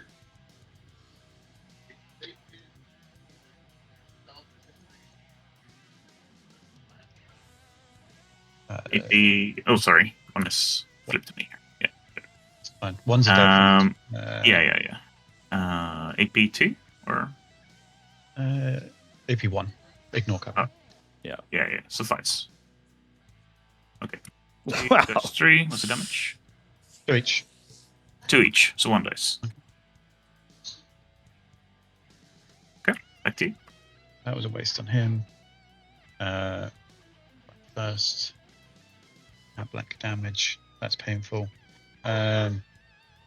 Charge phase. What's my cards? Recover. They've shot. Just scrap recover. They can do it.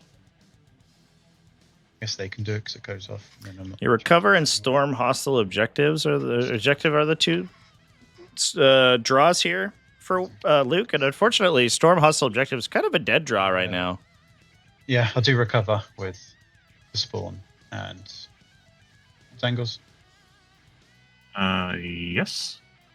That makes sense. Then charging. This will go into these guys. Sure. Cool.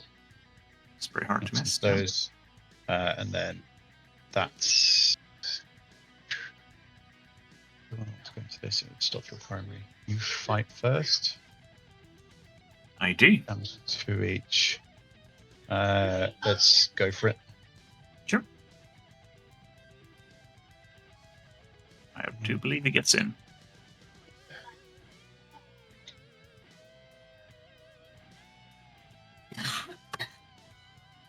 Yeah.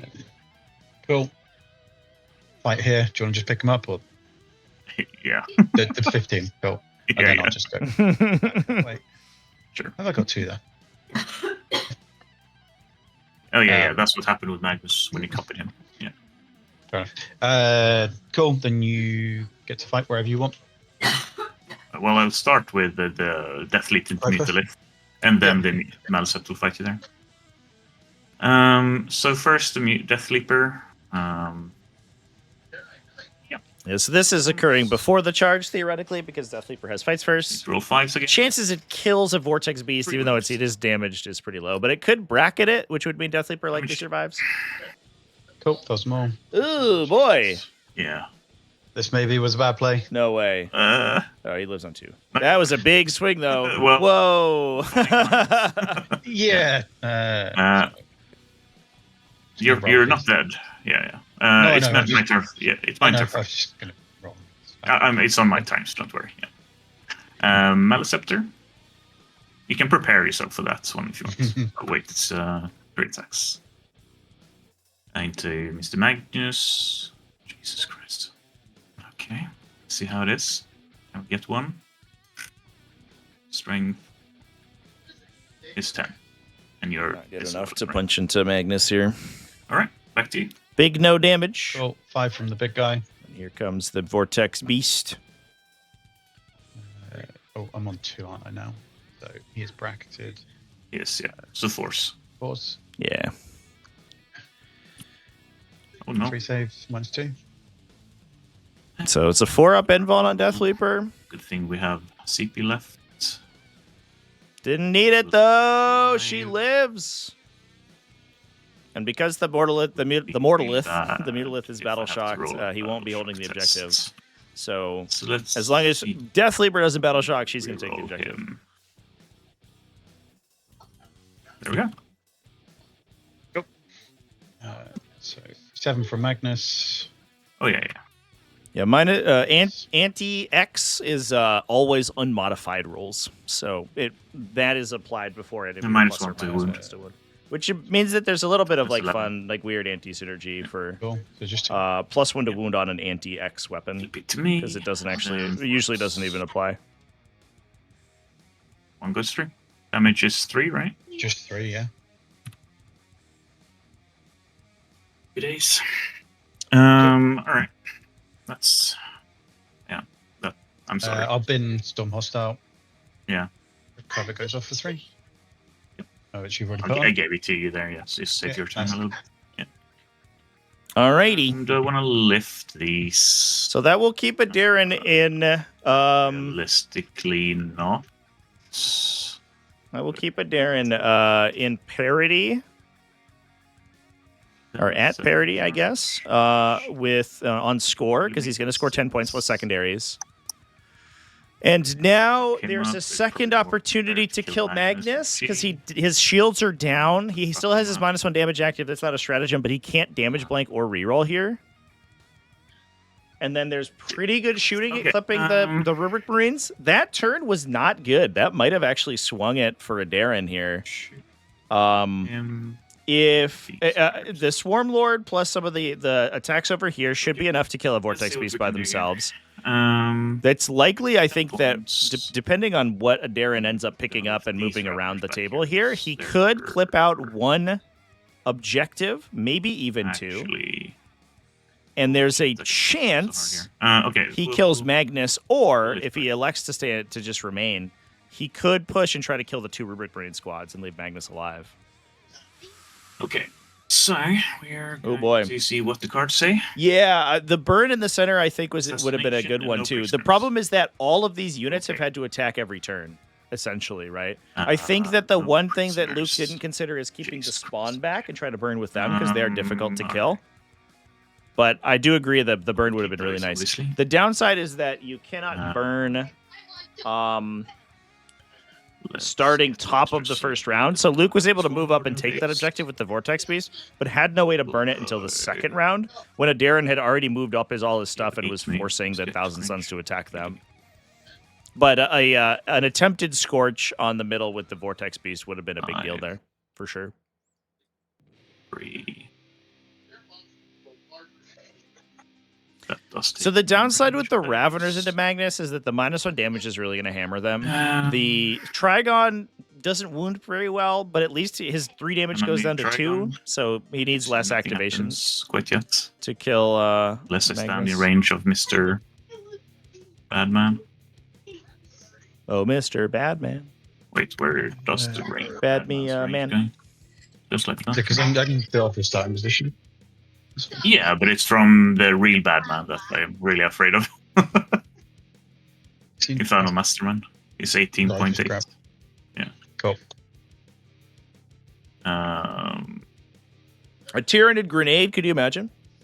What if they had some sort of stratagem that, like, when a big monster charged and, like, hit a target, but I think that's you could do, like, you could inflict damage with that. Wouldn't that be cool? Like some sort of a shock kind of attack, you know, from a monster, like a monster shock.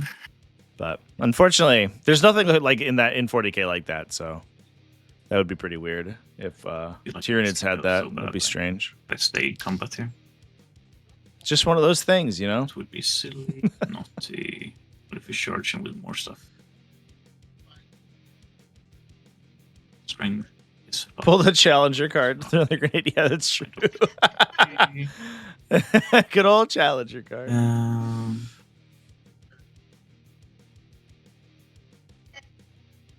Exocrine can also shoot up there. Exocrine will go ahead and move like this. It was really funny. I was trolling Reddit earlier, or trawling Reddit, I should say. And I think we might do some like Reddit reviews or something like that. Like talk about some posts on Reddit. Yeah. On the YouTube channel at some point. But I saw one where somebody was like, something I find very concerning is the lack of access to core stratagems that Xenos factions have. Very pertinent, yes. Thank you. I have not done much this game. The fact that let's see, I can probably count on. It is, yeah. I think that the number of times I've used the grenade stratagem in Warhammer 40,000 is probably less than 10. As someone who plays a majority of like Chaos Demons Tyranids, I think that it's almost certainly less than 10 number of times I've grenaded. Say hello. But who are we saying hello to? Is it over here? What's your OC, my friend? 3, and you have 4. We need to can go down the middle though. Otherwise, bad things will happen. Everything's on the board, right? Yeah, it's just. I don't know if you can point at Emperor's Children Demon Princes as an example of a reason to not give an entire classification of unit, like a core ability. You know what I mean? Like, I think pointing at basically, like, essentially, like, the best monster profile in 40K and being like, this, should we really give this a stratagem? The answer's like, maybe. Here's another question, chat. Should Canis Rex have Tank Shock? That's the opposite end of that. You know, of that go question. ahead and sneak up a little bit. I'm gonna level with you. Probably not. And Probably shouldn't have that, but he does. And somehow we've survived.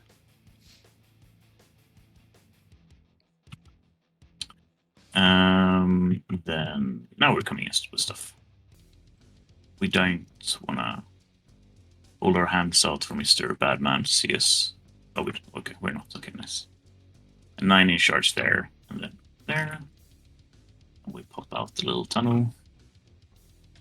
Gilliman? Well, Gilliman's low toughness characteristic. I don't think that he's really going to do that much. Like, how often do you tank shot with like a baby dread? You know, when it's not a situation where one mortal wound is what you need.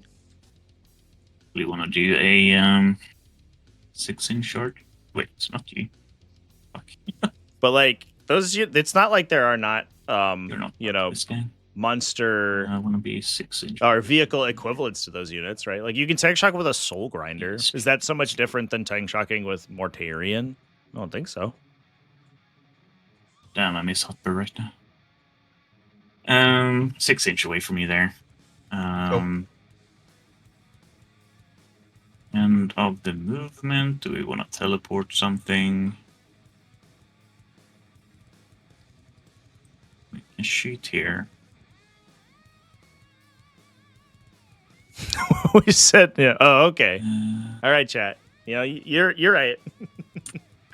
You know, the one place where it's probably broken is Great Unclean Ones. I think those guys maybe it would be very good with tank shock. We'll do no teleportation, but we will heal this Malicept for D3 +1. Yeah, and Victor Warsuits were always pretty cool. Or 2. Or 3. Sorry. Oh, he has to roll a battle shock test as well. Sorry. Yeah, it's just like conceptually weird having a vehicle being able to do something, but a monster that's like the same size and weight like can't do it. It's like it's strange. Especially because they oftentimes get used interchangeably. We are gonna like the difference between a Tyrannifex and a Rogaldorn is like very limited, but a Rogaldorn can tank shock and a Tyrannifex can't, even though they're basically the same unit. it's like, into the just arbitrary sometimes. D6 +3. I believe it's like 3s. 4 wounds, AP1. So only 5. Just 1. No, not him. The Enlightened. Sorry. Exalted boy. That was a great saving throw, by the way. All right. Saved 3 out of 4 5-ups to keep the Enlightened alive. Finish him off, but it's probably better to kill them. No, it's 2 damage each, not 1. Okay. So 1 less, yeah. Then we're shooting. The driving part is the key. Just get rid of them. Like killing 1 would be. Chad, isn't a knight a warsuit? Do you drive those? I think you wear them. Fucking annoying, We'll shoot this Maliceptor here and we'll think about that for a second. Maliceptor man. Okay. Force rolling once. And 2s. Okay. 1. You're fine. We'll shoot into these boys over here with Trigon.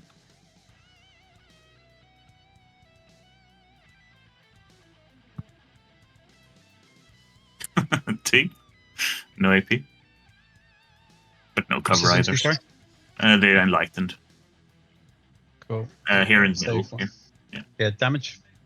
1. Yeah. Why won't they die? But here we are.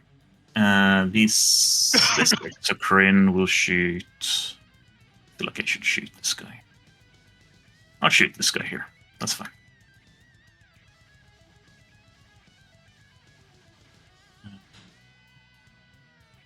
Go.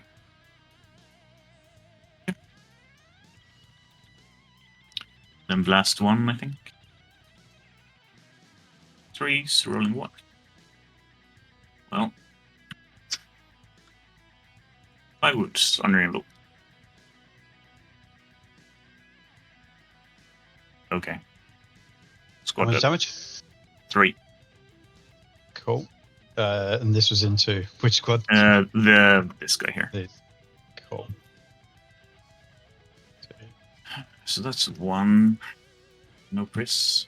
Then this exocrine. If you drive your head into a wall, does it increase tank shock? I think it counts as mortal wounds for sure. It would be funny if tank shock did reflective damage. Can blank. But did I get off work today? No. It's probably better. I don't get holidays off yet. I also don't get weekends off. We'll or any particular time of day. We're cool like that. D6 plus 3. I did a bunch of server upgrades on the Discord this morning. That was what we were working on today. Working on putting together a video, like codifying the whole server sort of situation. So hopefully, I'll have some more concrete info about exactly what went down this weekend, and I'll be able to put up a video about it. More shooting. That's the game plan anyway. Yeah, I do. 5 lore, right?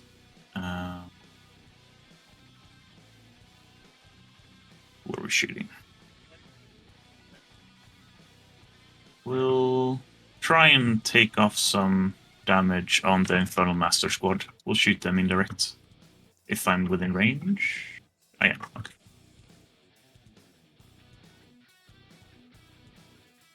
3 shots plus 1. Force. Rolling ones. And then 3s. 1 wound. On your 3 up. Perfect. Yeah. Cool. Then I think that might be our shooting phase. So we're gonna charge some stuff. Every mortal wound on should reflect. I think it'd be funny if, like, when you tank shock, the other unit also tank shocks you back. So let's start with. It's like you both roll toughness and then like do mortal wounds. So if you tank shock a little guy, you could only maybe take 1. If you tank shock like a big monster, there's a big chance that you take a bunch of damage on the crackback. That'd be kind of fun. Guess there's where the CP guys. Less fun of a game mechanic though. Nobody likes to spend command points to take damage on themselves. Please don't fail this now. There we go. So got a Ravener charged onto this objective. I don't know if this is going to take the objective, though, because the Vortex Beast is contributing 4 objective control here. But it will engage these guys, and this unit really doesn't like to be engaged. When the Exalted Sorcerers are pretty good at fighting, but... so 6 from him, yes. It should be like 0.1 away from him or something. Yeah. Not good enough to kill an entire Ravener unit. The Zangor Enlightened are absolutely worthless in melee, though. So those guys are not likely to go down anytime soon. There, and then these guys gonna charge Mr. Just trying to introduce this physics. On a 9. Warhammer 40,000 just becomes a hyper-accurate simulation. They do.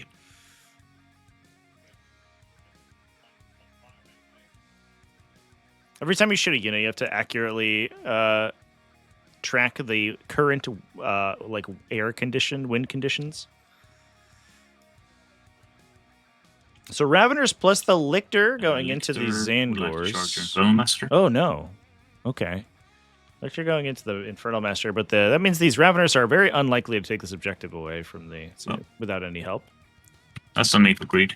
Ooh. Then Trigon into Mr. Magnus. He's in 7.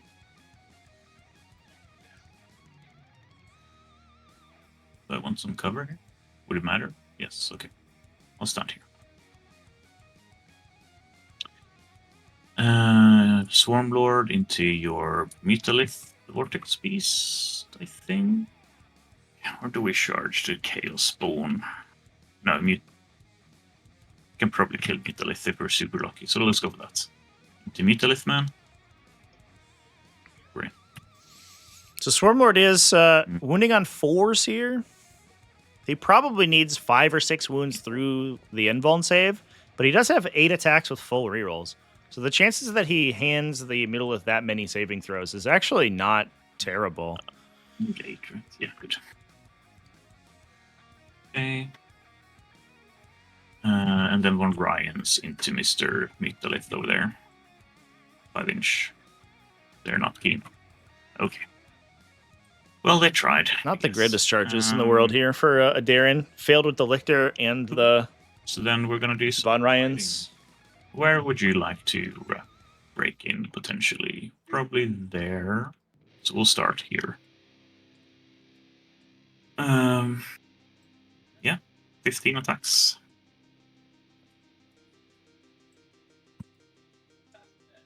Oh, good thing they reroll once they hit. That was a terrible roll. That was still not good. Twin Link. Oh, there we go. Good return there. 8. 8 invuln saves. Pretty reasonable chance that we clip the Enlightened here. In melee. On where'd you go? On the, Down here, yeah. On these guys. Yeah, 5 ups. Cool. Kills him. Very clean. So 6 will be the squad. Yeah.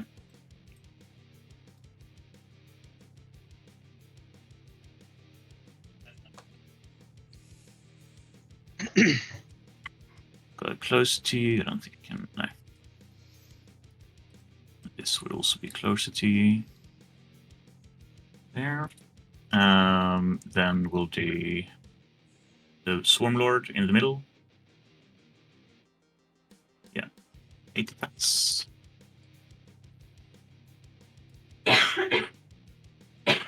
This one. And then Force. Strength 9. Yeah, Strength 10, yeah. Twin Link, fortunately. Ugh, not great. 80, yeah, whatever. Almost certainly not going to kill the Mutila's Vortex Beast there. 3 each.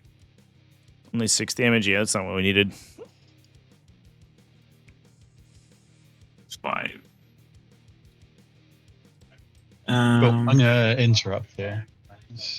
Sure. Where? Not with Magnus, though. These fucking battleships. Yeah. That's me, right? Ignore that. Ignore that. Yeah. Yeah, that's the knock-on effects of that Shadow and the Warp. Still coming back to bite us.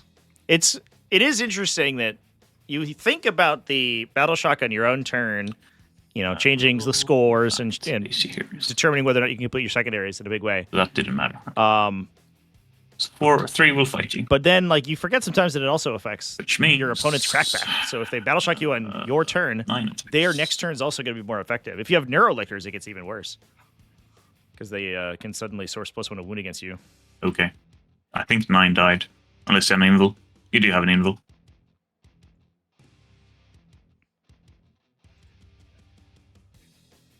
Only 7. Yeah. And then 2 more. 1 more. Alright.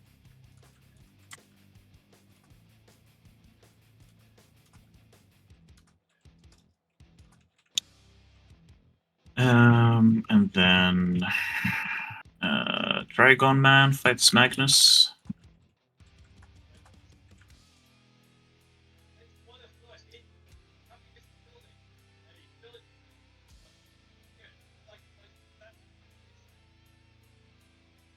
And then 4 ups, because strength 11. Ew. Sad. Man, we are trading really awkward dice turns right now. Oh, puts Magus to 1. Oh, no. Now it puts him to 3 because of impossible form. Almost. Should be down to 3? Yep. I want to say 3. Yeah. Death Leaper fights your Mutalith over there.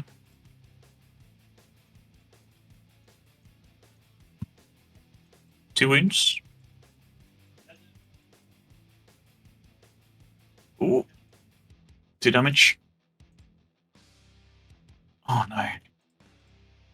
Does he blow up? No. Okay. Is that all my things? Yes, you get to decide now. All right. 6th turn of the game. We're in battle round 3. And the first of 3 Mutalisks has fallen. We have killed exactly 33% of Mutalisks. Plus, I guess, a little less than half of this guy. So, oh no. 45, 40% of Mutalisks, I guess. Yeah. Goes through at least, yeah. Take the damage. But yeah, that was not the other deal. list cuts all the low knop things. Yeah, so yeah. It basically gives me 300. It gives me a Rhino, another sorcerer unit, and some other bits. Yeah. I think that's the cool, yeah. It's a lot more damage, yeah. Let's do another yes, set. please, Wait. Can we... Oh my god. I'm bracketed. Okay. Why are you keeping me in this? I don't know. It's not my fault I got rolled up. It's comical at this point. These huge monsters doing nothing. People that play me know that I can't fucking roll dice. It is what it is. Well, the Trigon helped out, right? Yeah, He got it. This is punishment for the Warrior Brick game, wasn't it? It is, yeah. Yeah. Your goat sick guys over here, yeah. I don't even know how many attacks he got. 6. That's a good question, actually. Pause. Cool. 1. Sick. What a time to Probably be hits a alive. wound. It does. Okay. And it actually does the damage. Nice. Yay! Alright. So I assassinated a friend. And I did no prisoners of 5. Yeah, it's just they're like too massive, right? Like it takes too much energy to move them around the battlefield. Big turn for Tyranids though. Darren scoring 10 points on secondaries here, almost a perfect 20 on the round. Puts him up 7. I'll go +1 to wound. Yeah. I think that this might have turned the corner here for Tyranids. Assassination. I think that Luke is he's down on time here, so I don't know if he can make anything particularly spicy happen. But the fact that he's only really operating with like 2 Vortex Beasts and like kind of most of a Magnus is a little bit awkward. I need to do something. They already had to walk all the way through the tunnel. It's true. Just 2. They had to wander themselves over. 1 goes 3. I wonder if I could get.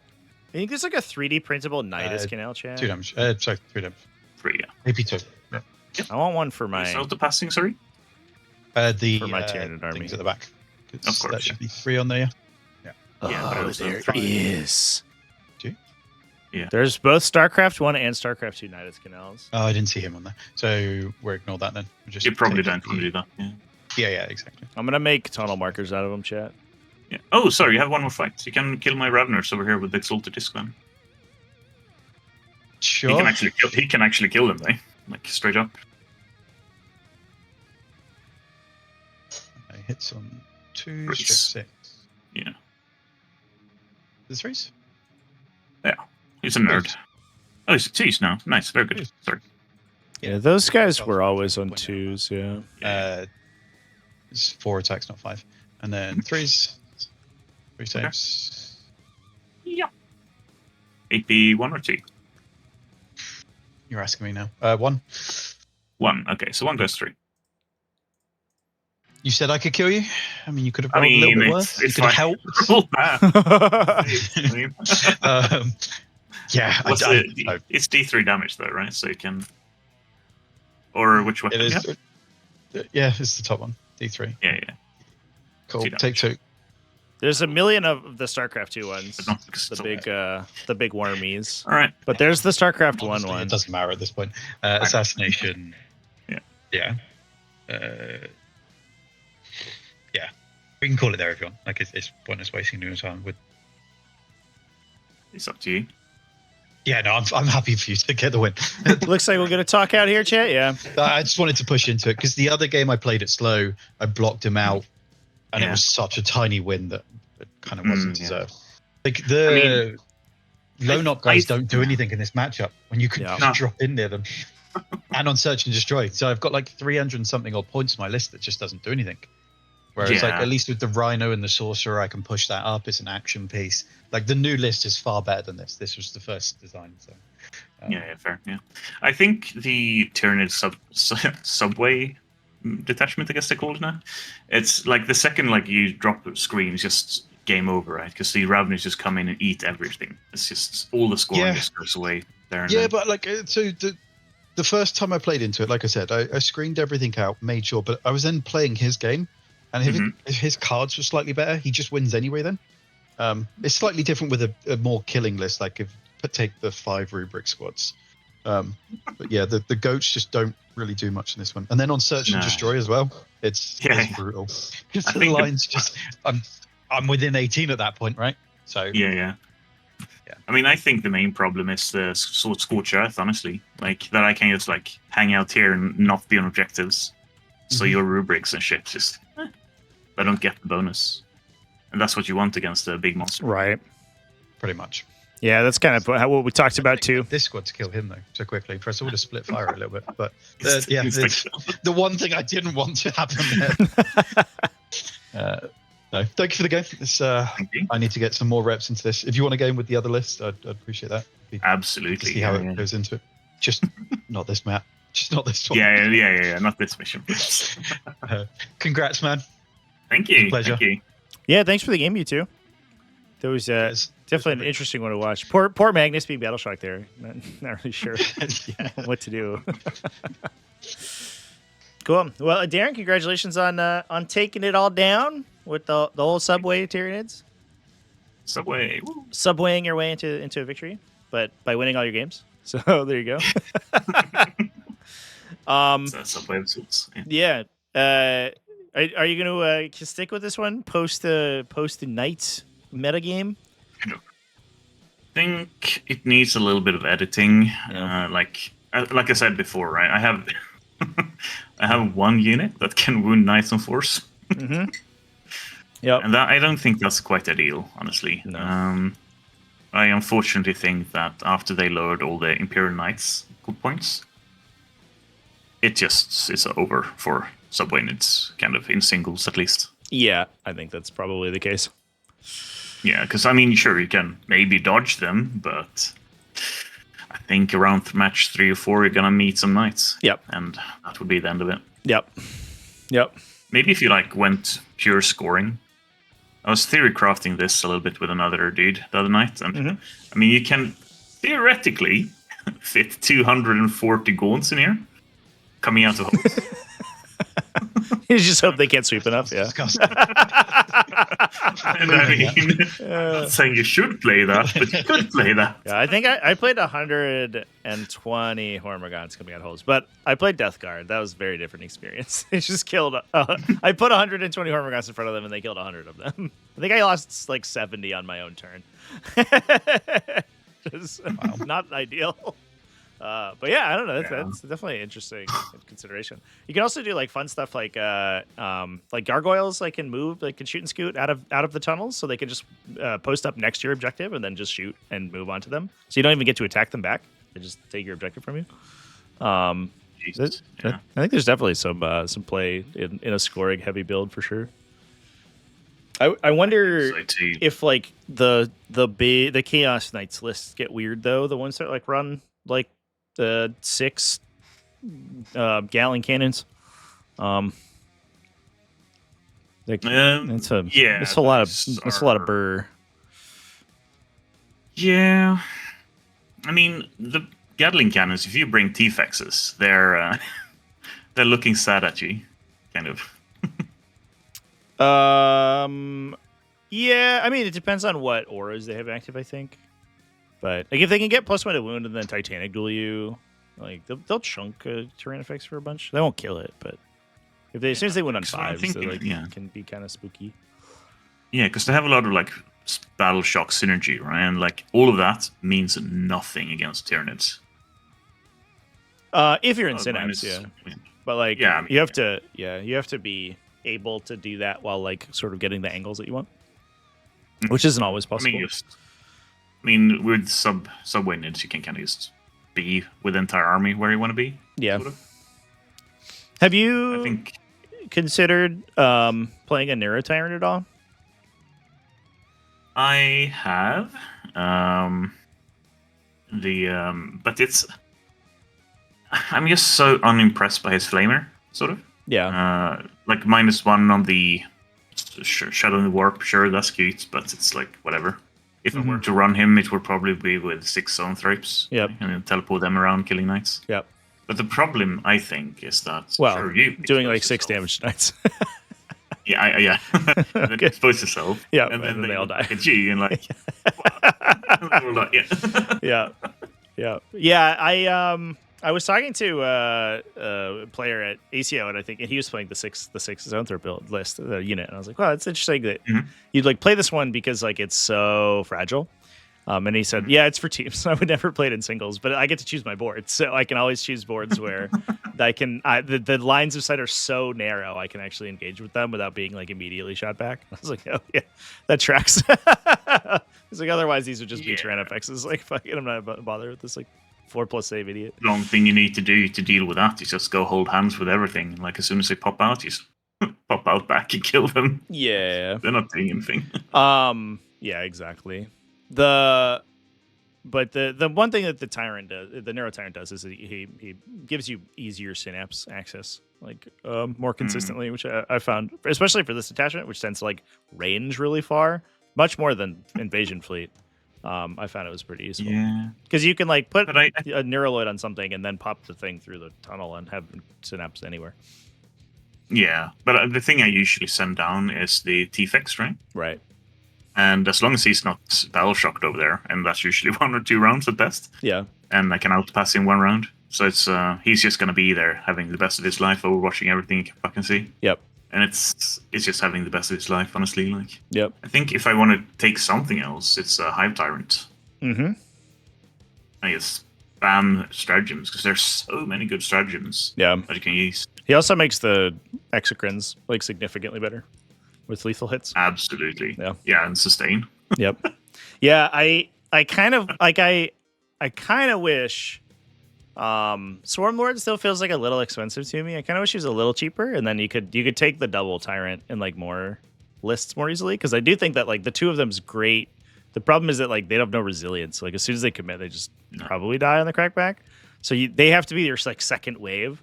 And they're right now they feel a little too expensive to like be able to feel that. But yeah, man, the number of stratagems you get is fucking crazy. It's just I've been experimenting with both Swarmlord and Hive Tyrant, and I think that is kind of nice. Yeah. Yeah, it's like my favorite composition. It's just each one of them is like 1.5 of like any of the other big monsters, and then you lose a lot of the front line. But if you have success with that, I think that's fucking rad, because it's the coolest. It's the most Chad tiered composition. Double heroes, you know? Yeah, exactly. It's good because you go in, right? You want to fight in melee, and like everything costs so much to spend, like with the Evect and everything. Right. Everyone's going to be in Synapse because Swarmlord 9-inch. Yep. And if they have counter clapback, -1 attack with the Hive Tyrant with wings, just is so obnoxious. Oh, sure. Yeah. Yeah. Just roll 1. And if you want, then you're good. And if you want to do it even further, you can just like take the tremors and stuff and send stuff in deep strike and just truly alpha strike people turn 1. Yep. Turn 2, I mean, sorry. That makes sense. Well, cool. Well, hopefully Knights get rained in at some point, and we can see these guys back. It's going to be in August. Like I know.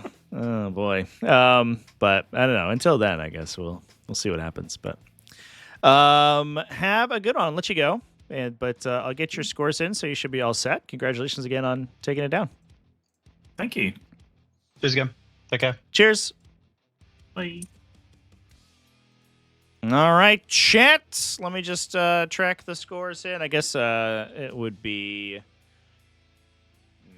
43 for Luke here. Darren's score probably doesn't matter, but he would almost certainly get a 20 on the bottom of round 5. He's probably close to 100 points on the final score here. The game definitely turned on its head quite a bit because I think largely because like Luke had 5 command points in the chamber. As soon as the command point funnel, that is everything going into Magnus to keep him alive and doing damage, turned off because of that battle shock test, those points basically get stranded.